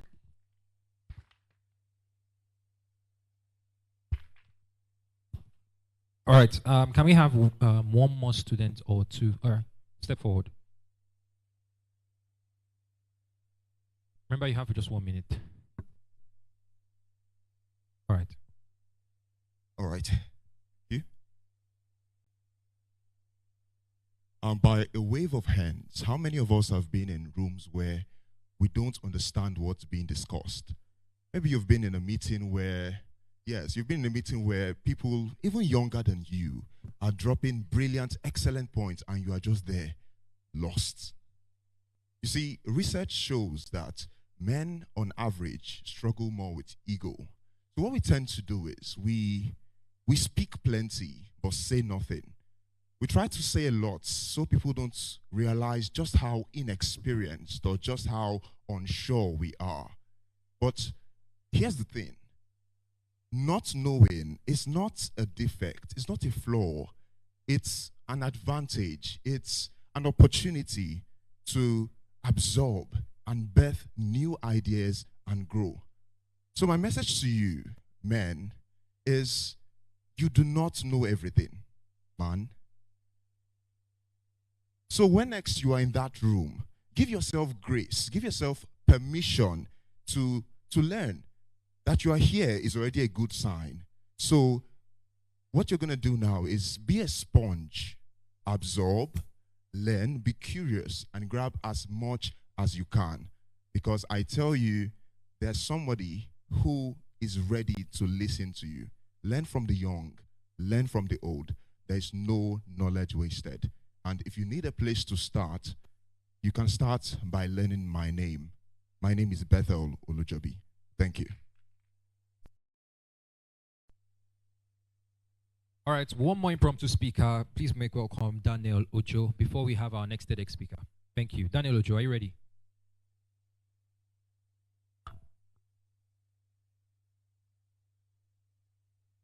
Hi, good afternoon. My name is Daniel. Just a quick one. I realized that there's been, a train of lessons that's been going on, and I have something not conventional. What I want to say to you guys is there's one major thing that matters to you as a male, right? And that's learning to hold yourself, right? There's this general idea, I guess you probably have heard of it, that men are naturally polygamous kind of thing.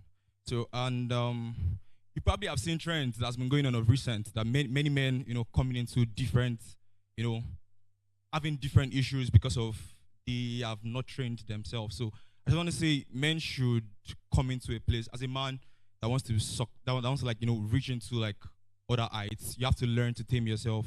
You have to learn to be able to control your sexual urges. And beyond that, I also want to say that you have to be, I've seen that a lot of times there are many opportunities for, females and all that. I mean, I'm not saying there are no opportunities for guys, but probably they are lesser. So I just want to say that as a man, once you get to, some heights in life, one thing I want you to consider is looking onto other guys that are coming up, right? Because I realized that trying to start up something for myself. By the way, I'm a startup founder, and trying to set up something for myself, I encountered many issues, especially trying to raise stuff from other guys, right, or men and like that. And men are kind of stiff towards each other. So I just want us to say that, yeah, especially when they don't know you, right? So I don't want to say that, one thing I want to encourage men to do is open up to other men, give other men the opportunity to grow, and let them not, find reasons to go into things that they are not supposed to go into. Thank you.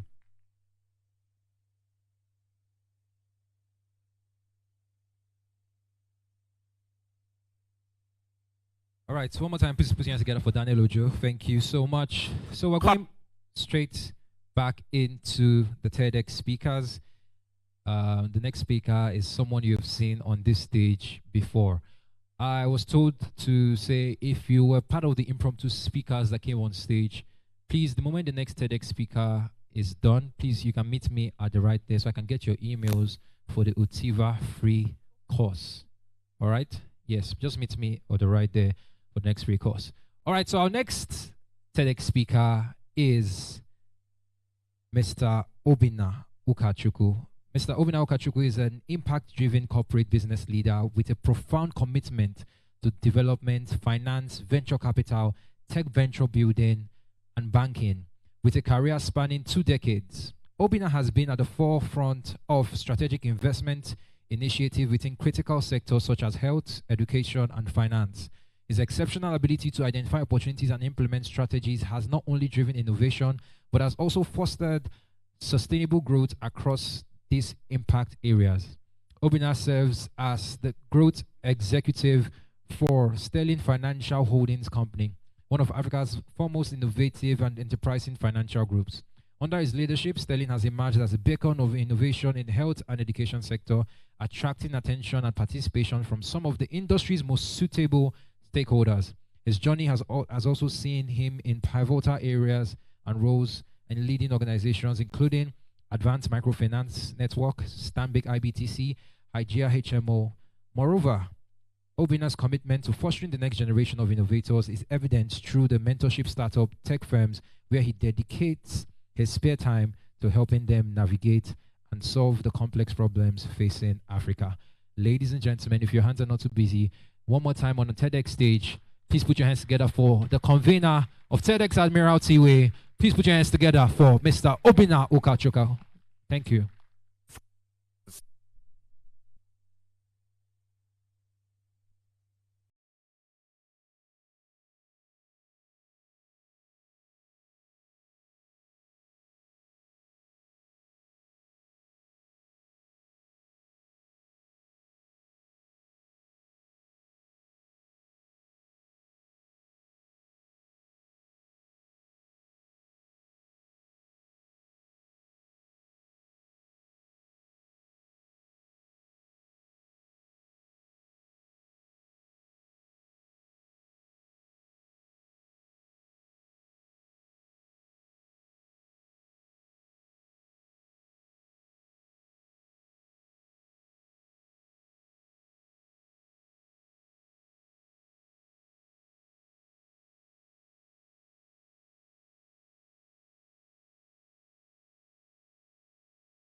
soul.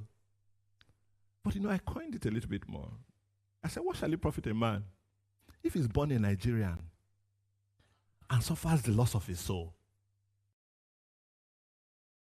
It's not double jeopardy. That you were shouting up NEPA whenever they brought light because there was so much heat, and you now go to hellfire. Come on. Is that not a disadvantage? But you see, I'll anchor my thoughts. When I reflected on that, I'll anchor it on two things. The first is what I call compensatory adaptation. You see, when one sense becomes impaired, others grow sharper to compensate. Of course, a blind person hears more keenly, and those with mobility issues, they probably think or they create more deeply. But it's not just biology. It is human.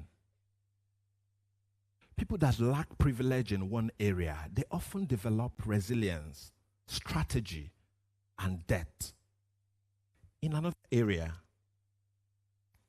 Think about it. Have you not noticed how Nigerians excel academically when they go abroad, or even in their profession? Yes, we are smart. Don't take that away from us. But there is grit that we've built surviving chaos. I can remember myself studying engineering, one of my GLS courses in year one. We're 500 in the class, and I have my notes in the back of my pocket. How would I even hear and follow when there was no public address system? Then the same me graduated, and you take me to Oxford. Come on. There would be an unfair advantage there against the people that grew up where there was order. So the grit we built in surviving chaos, it becomes an advantage in order. That's what we call compensatory adaptation, turning deficit into an advantage. Now, there's a second principle when I was reflecting on that topic. It's related to the first, and it's just one word called neuroplasticity. The brain has this ability to reorganize itself and form new connections to compensate for a loss. Yeah. But here's the catch. That ability does not necessarily activate fully until we accept the reality. So I wrote in my note that resistance of reality blocks adaptation.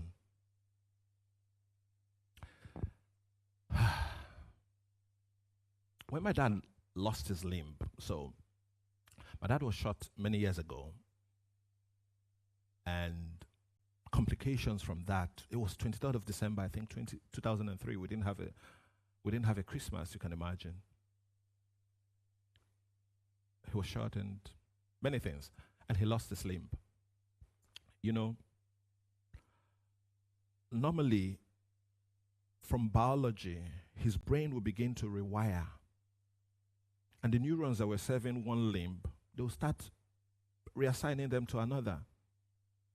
But I noticed that in my dad's case, his adaptation was very slow and painful. You know why? Daddy was a force of life. As in, he controlled everything around him. He did his best to determine his outcomes. He worked with his hands. You know, these people that they were larger than life in a way that they didn't believe that there was anything that they put their minds to that they won't achieve.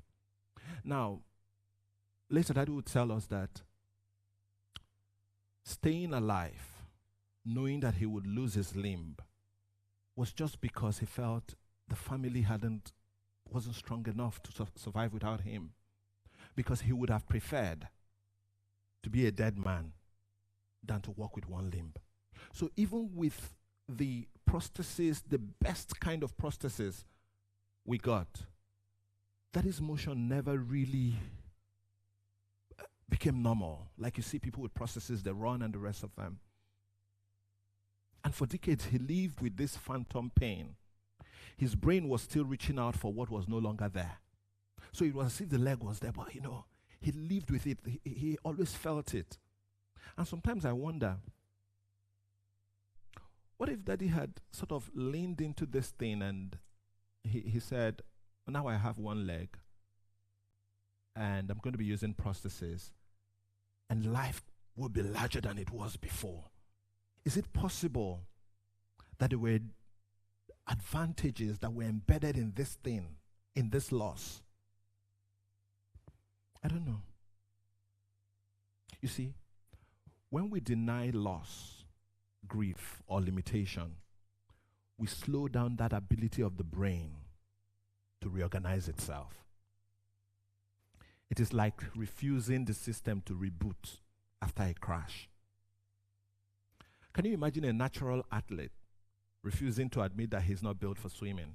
Maybe because his dad was a swimmer and the people around him are swimmers. And he spends his time mastering water when he was supposed to be on the track. That's what many of us do. We fight our wiring. We resist our truth. And in that resistance, we lose the power to become. We lose the power to evolve. That even if we started in a place of disadvantage, we don't embrace it. We don't say, this is who I am. We fight it as if it's a force that came against us. See, I come from Nigeria, and many of us do. A country that prides itself in what? Diversity. We call it strength. But do we accept our differences?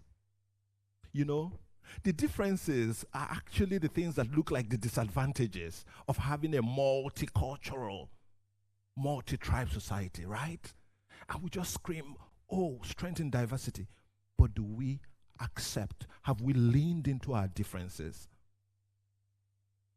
We whisper about the Civil War, but we never confront the issues. You know, any person from the Southeast or probably South-South that's a millennial or a Gen Z, don't even talk about Gen X. You say they were not alive during the war. They can point to how their parents were set back or how their grandparents were set back, and they have their own tales of what it looks like. And guess what? In the country, we hush it. That's part of our differences. Do we lean into it? See, we celebrate our religious imbalance, our religious balance and freedom.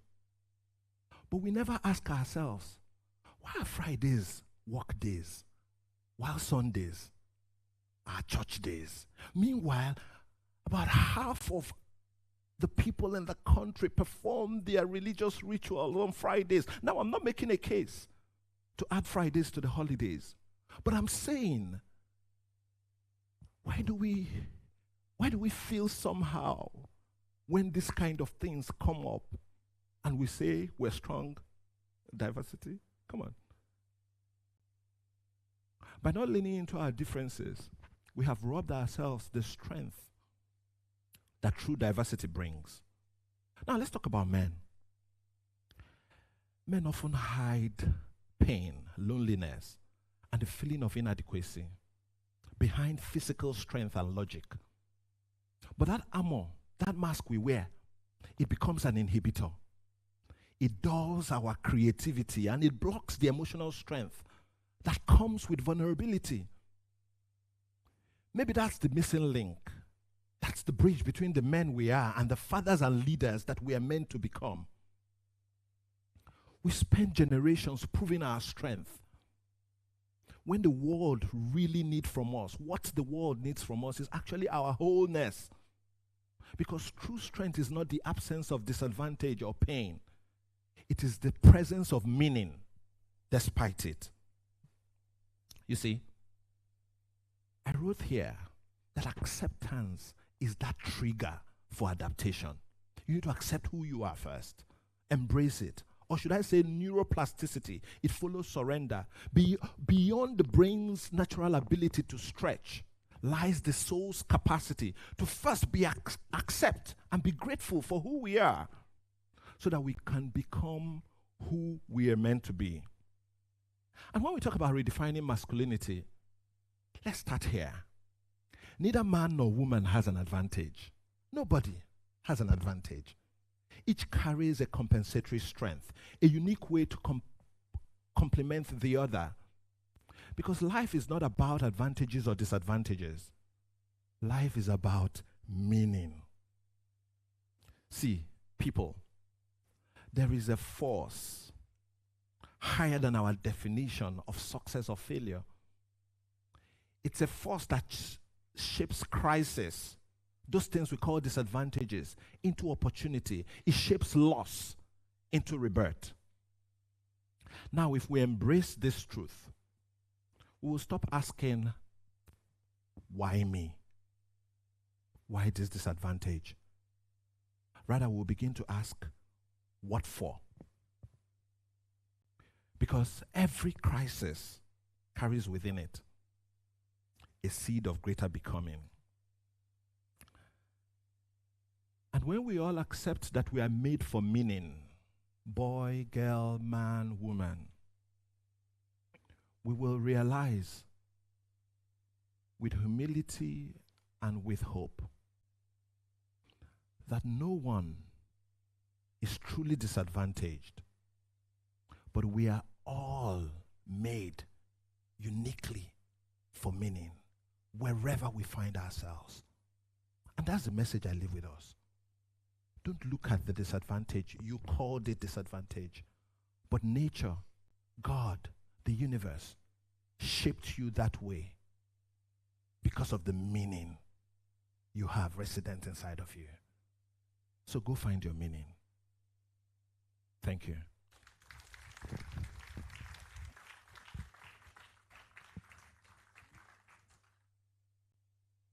Can we put our hands together for Mr. Obina Ukachuku, the convener of TEDx Admiralty Way. Thank you so much for that amazing TED Talk.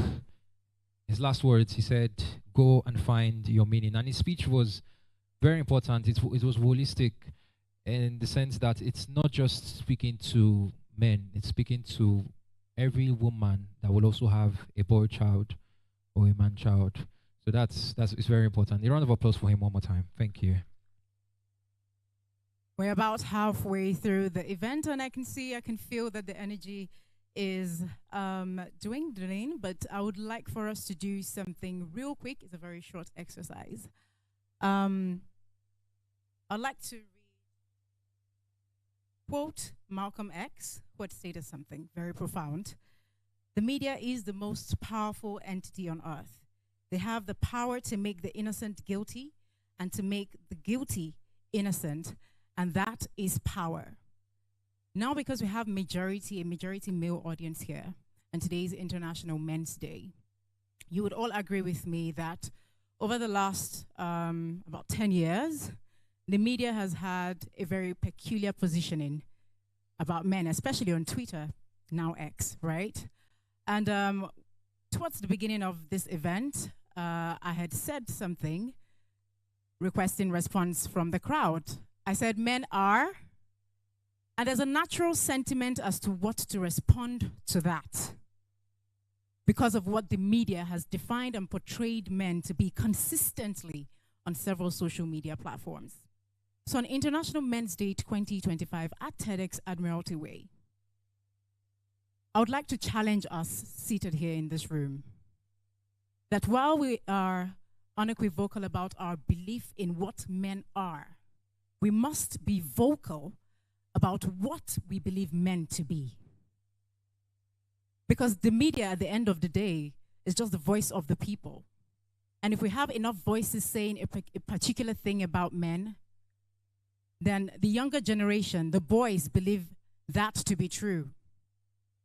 So in that way, when we say what men are, we must consistently and constantly be bold and courageous enough to say what we truly believe men to be. So now I'm about to say it again, and I would like for us to be vocal. I'd like for you to be vocal on International Men's Day about what you truly believe men to be. So ladies and gentlemen, men are,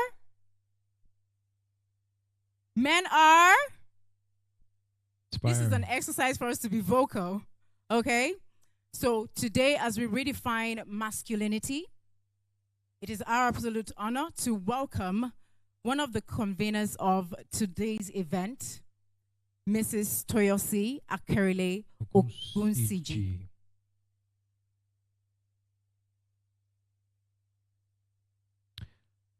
Dr. Toyosi Akerile Ogunsiji is a visionary leader and interdisciplinary professional whose career spans artificial intelligence for development, its safety and governance, media production, fintech, and public policy advisory.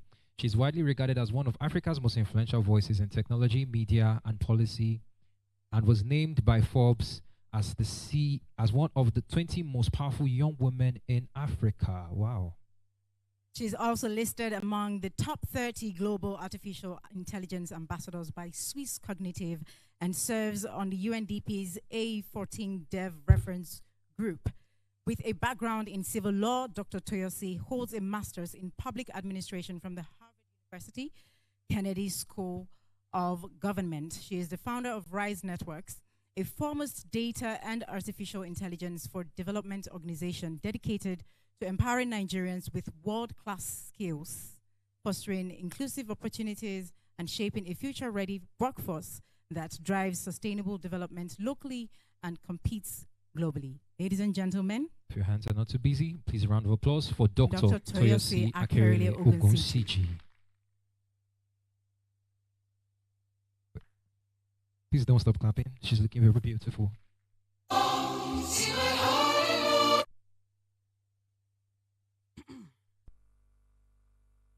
Everyone, how are you doing today? Are you able to hear me at the back?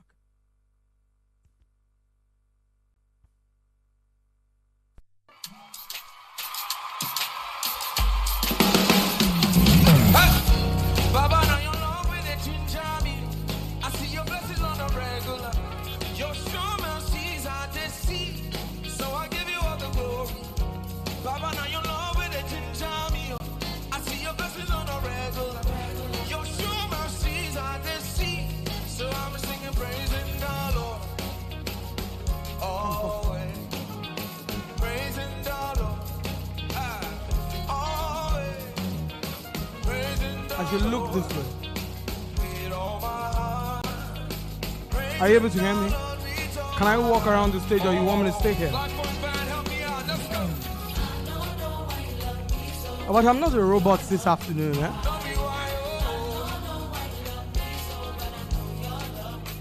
Let me speak to her. Hi. Within the... You're trying to... I work in AI. I'm not a robot this afternoon. Give me a breather.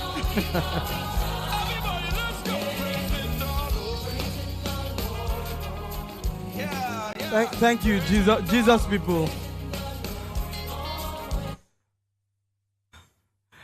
Hi guys, how you doing this afternoon?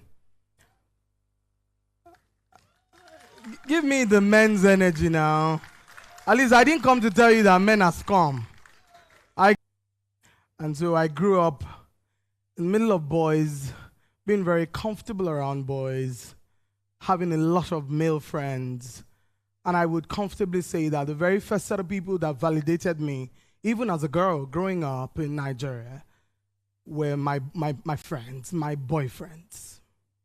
And so I've grown to respect and love and trust men because whilst other girls, felt like this is what an average girl should look like, the boys always protected and validated me as one of them. And that's why, for whatever it is worth, I celebrate tremendously the men in my life. I'm a first child of 4 children. My dad didn't wait, wasn't too patient to stay back to raise us. So my mom raised me alone.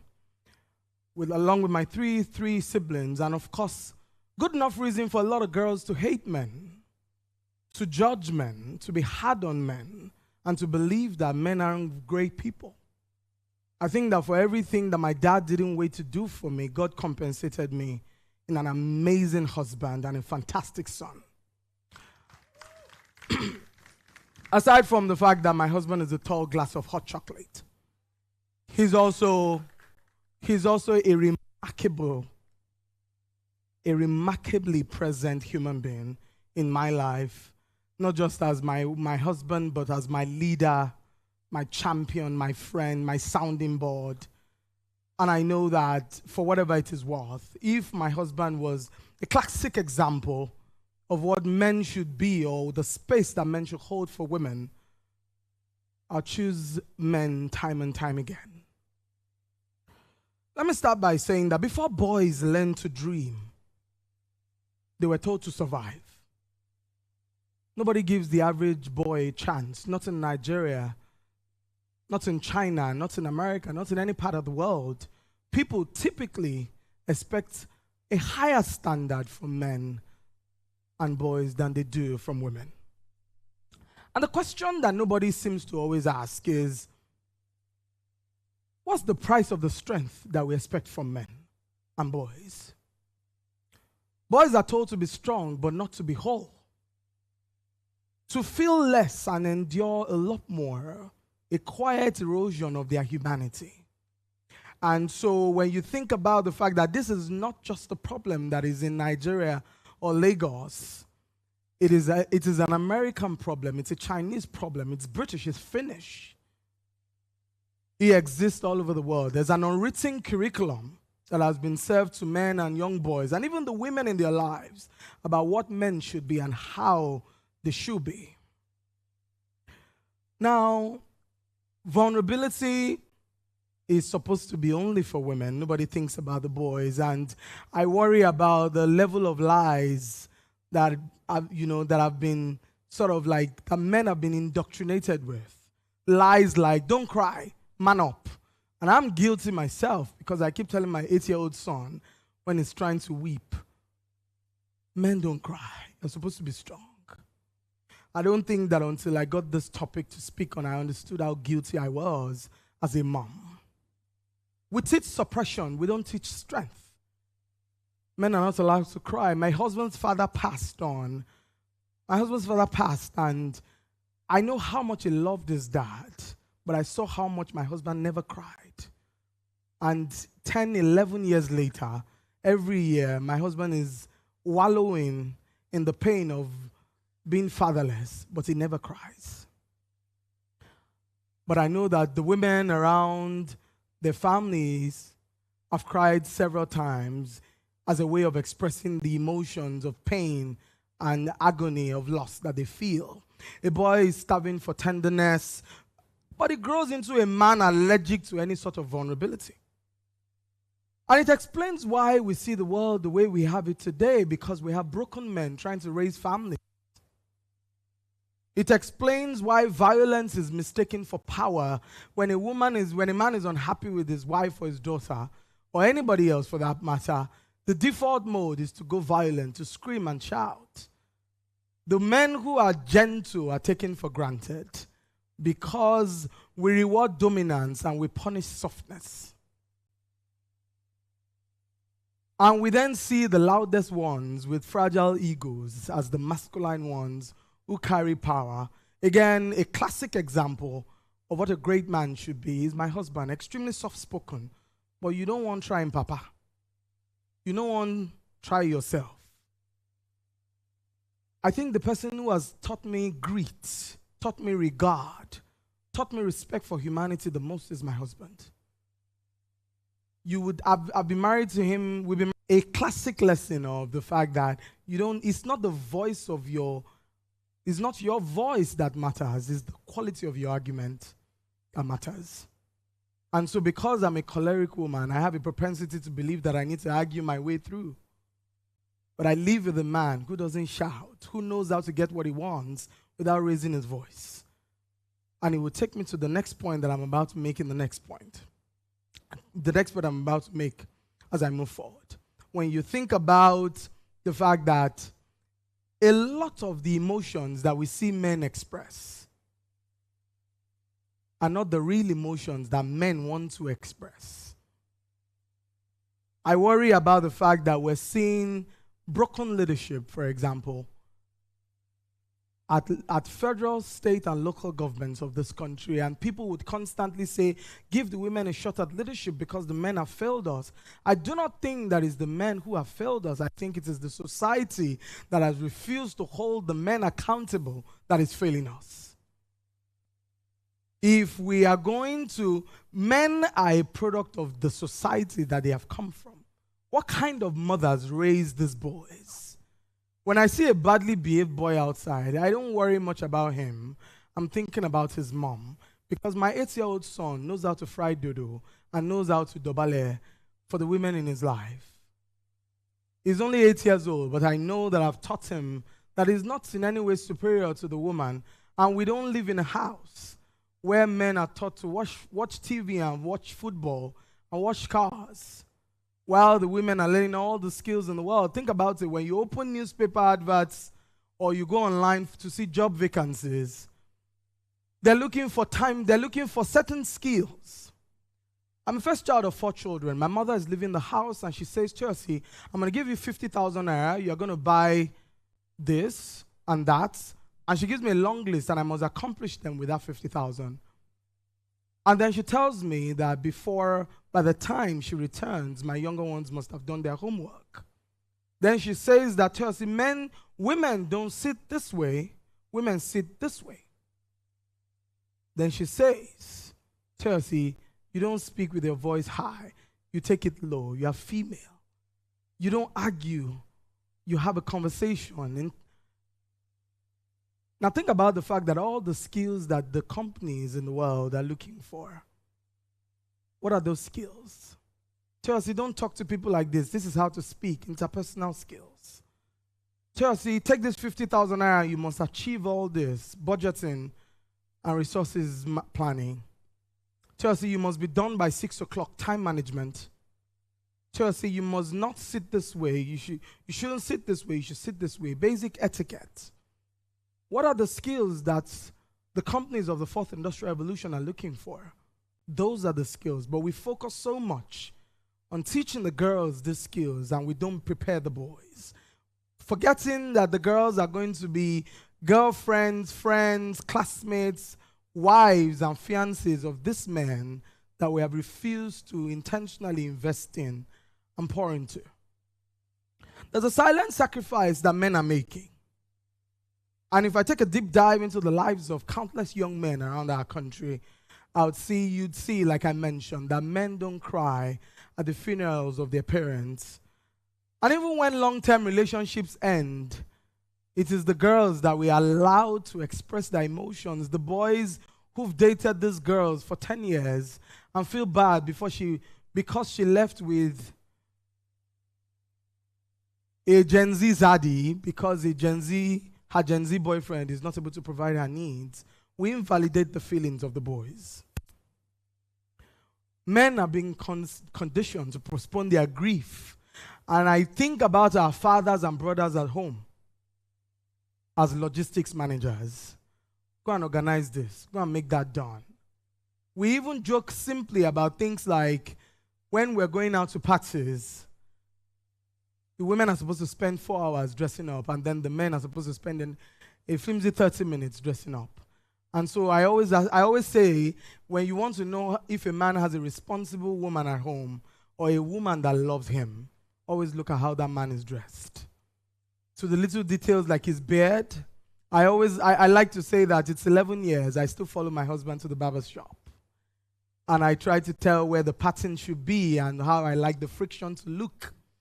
Because it's important that my husband doesn't just look good for them outside, but I want to wake up in the morning and say that this is my husband.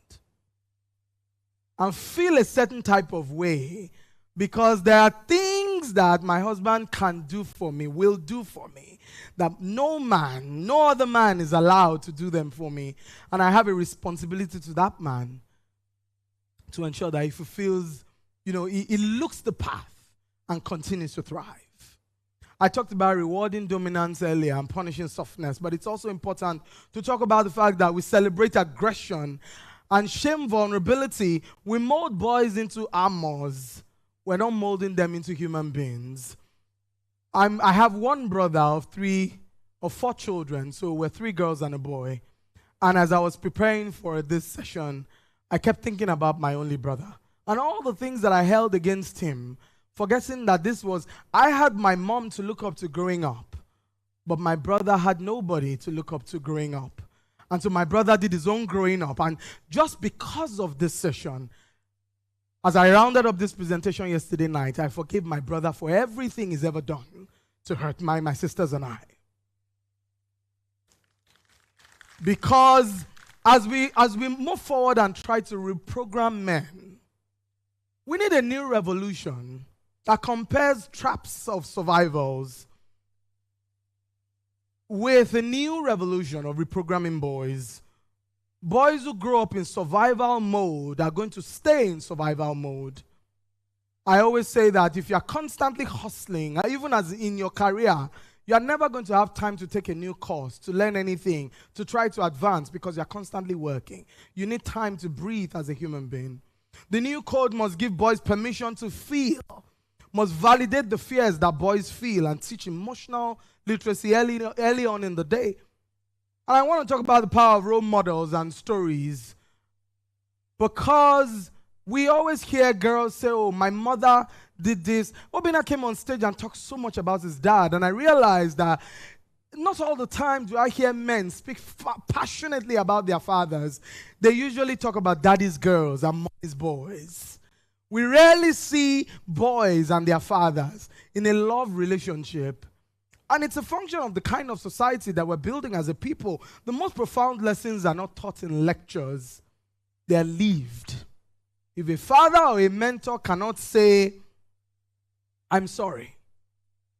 And we know, all of us know at least one man who is never be able to apologize. Not because they are bad people. They were just socialized not to ever be able to say sorry. Because sorry to them is a sign of weakness.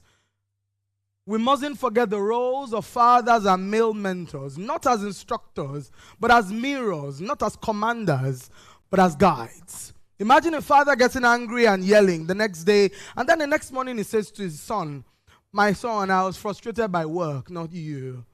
I'm sorry, I raised my voice. The anger was my fault, not yours. In this context, I was thinking about my brother as I wrote. Because when I look at my brother and how angry he is consistently, and even how he charges at my sisters and I realize that perhaps if our dad wasn't there, but we the women stood in the gap for him, maybe, just maybe, he wouldn't feel as alone as he currently feels or he used to feel. From rivalry to refuge, the trap teaches human beings, the trap teaches men that they must constantly just focus on, being strong, having money. In a materialistic society like Nigeria, men are not even excused for not having money. If you don't have money in this country, it's a crime. You are trying to date a girl who is not half as brilliant as you are, but money is the yardstick with which she's using to measure you. And you yourself are trying to do anything at all to please that girl, forgetting that you yourself has 200 times more potential than that woman, and that the right woman will come by. If she thinks that you don't deserve her because she's beautiful, then she doesn't deserve you because you are brilliant. Click it. The trap teaches men that relationships are a zero-sum game. The trap teaches men about hierarchy and structure. The new code teaches men that true male friendship is a refuge, is a non-judgmental space, and a place where men can feel free to confess how they feel. One of the things I learned one day, speaking to my son and just seeing how the striking resemblance between my son and his father is that I will be my husband's safe space. Have you noticed that a lot of our friends, our male friends, our brothers, our uncles, and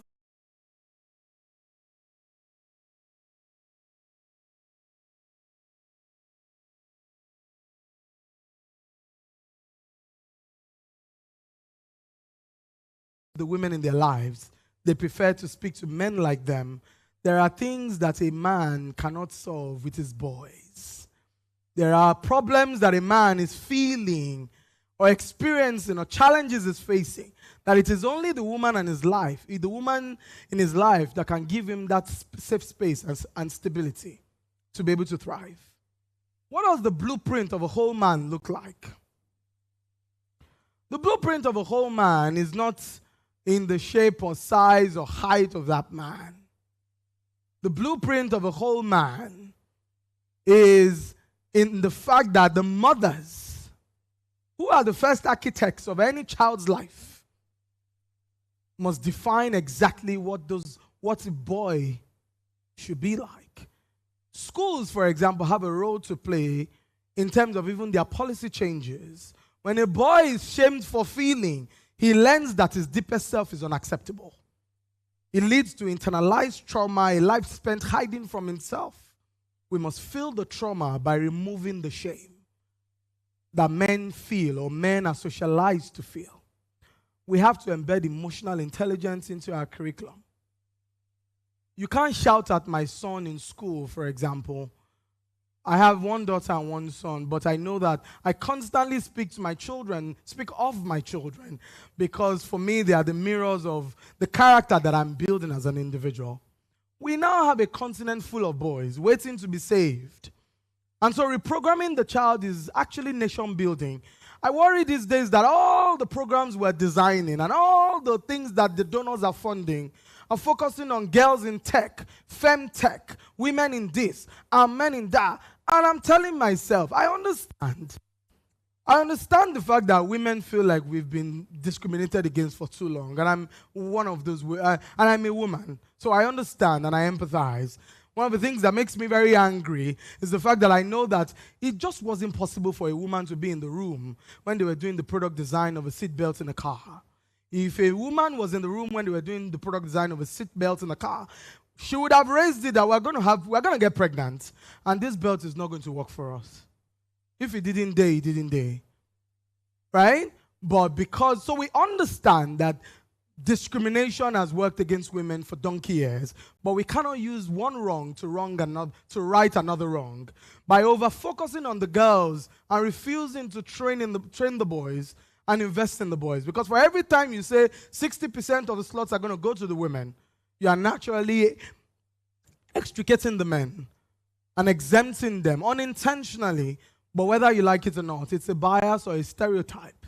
And the more women speak of these issues, especially because I want to be able to see more young girls not being beaten by violent men who are simply venting because they were told that they were not enough. Chimamanda Adichie is the one that said that our hope is that a boy sees his friend weeping and he doesn't just give him a handkerchief to dab his face and stay silent. Rather, he sits beside him and asks him, what can I hold for you?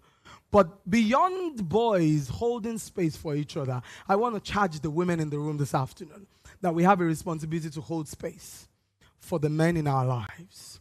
We have a collective responsibility to do three things even as we walk out of this room, because I'm not one given to constantly talking about problems without focusing on solutions. Number one, live vulnerably. If you are a man, feel free to cry. The book of Lamentations was not written because of you. If you feel a type of way, speak to someone. What's the sign? I was on my way here, and a friend of mine wrote to me to say, Chelsea, I feel alone in the world. I'm just telling you, I don't need pity, I don't need attention, but I need to speak. The next thing I said, I didn't say, let us pray. I said, where are you? I'm going to come to you once I leave here. And I need to take you to lunch, and I want you to talk to me. And I need you to trust me that I will hold space for you. Sometimes people need more than money. They just want to know that there are people in their lives who genuinely care. And I hope that as we close this session, we will remember to create a world where boys don't have to break just for them to prove that they are men. My name is Dr. Toyosi Akirili Ogushiji, and I thank you for listening.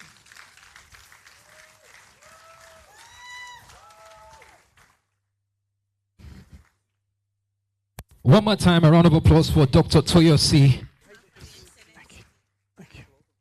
Thank you. As you rightly said, sometimes men need to realize that we need beyond money. We actually need people who care. That was powerful. That was a powerful speech. Ladies and gentlemen, I'm glad to let you know from the convener, from the organizers, that we are actually trending on Twitter for something good. A round of applause for yourselves. And it's because we have an amazing audience. So right now, I would like for us to take out our cameras, our phone cameras, and we're going to make a video. So I'm going to say, today is International Men's Day, and we are live at, you guys will say, TEDx, Admiralty Way, and then we all shout, Happy International Men's Day. Is that okay? Are we ready? So let's rehearse. All right, guys. Well, it's International Men's Day, and we are live at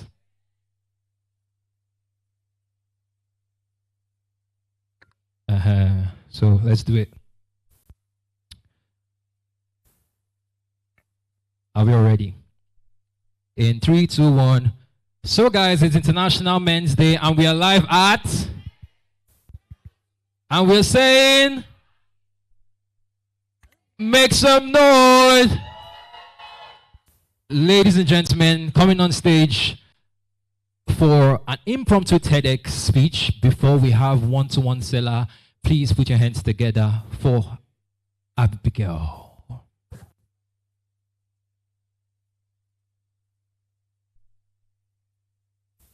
For so long, we've taught our men to man up. I have a 15-year-old brother, and while growing up, I was one of the few persons that felt quite annoyed when he expressed any sort of emotion, especially crying. We don't like to see them cry. But I can say that now I know better. Manning up should not be not showing your emotions. Manning up should not be hiding. Manning up should not be feeling. And I want us to remember, for every man we see, he was once a boy, meaning he was shaped to become what he is. We tell men to man up, don't show your emotions. Then we go ahead to complain about emotionally detached men. What about if we make a different choice? What about if we let our men feel? What about if we let them know that they should not be scared of their emotions and it is okay to feel? That means we are holding a space for better men in the future. If we raise good boys, we will have good men. I'm saying, let's redefine masculinity. My name is Abigail Chidera Chibueze. Happy International Men's Day.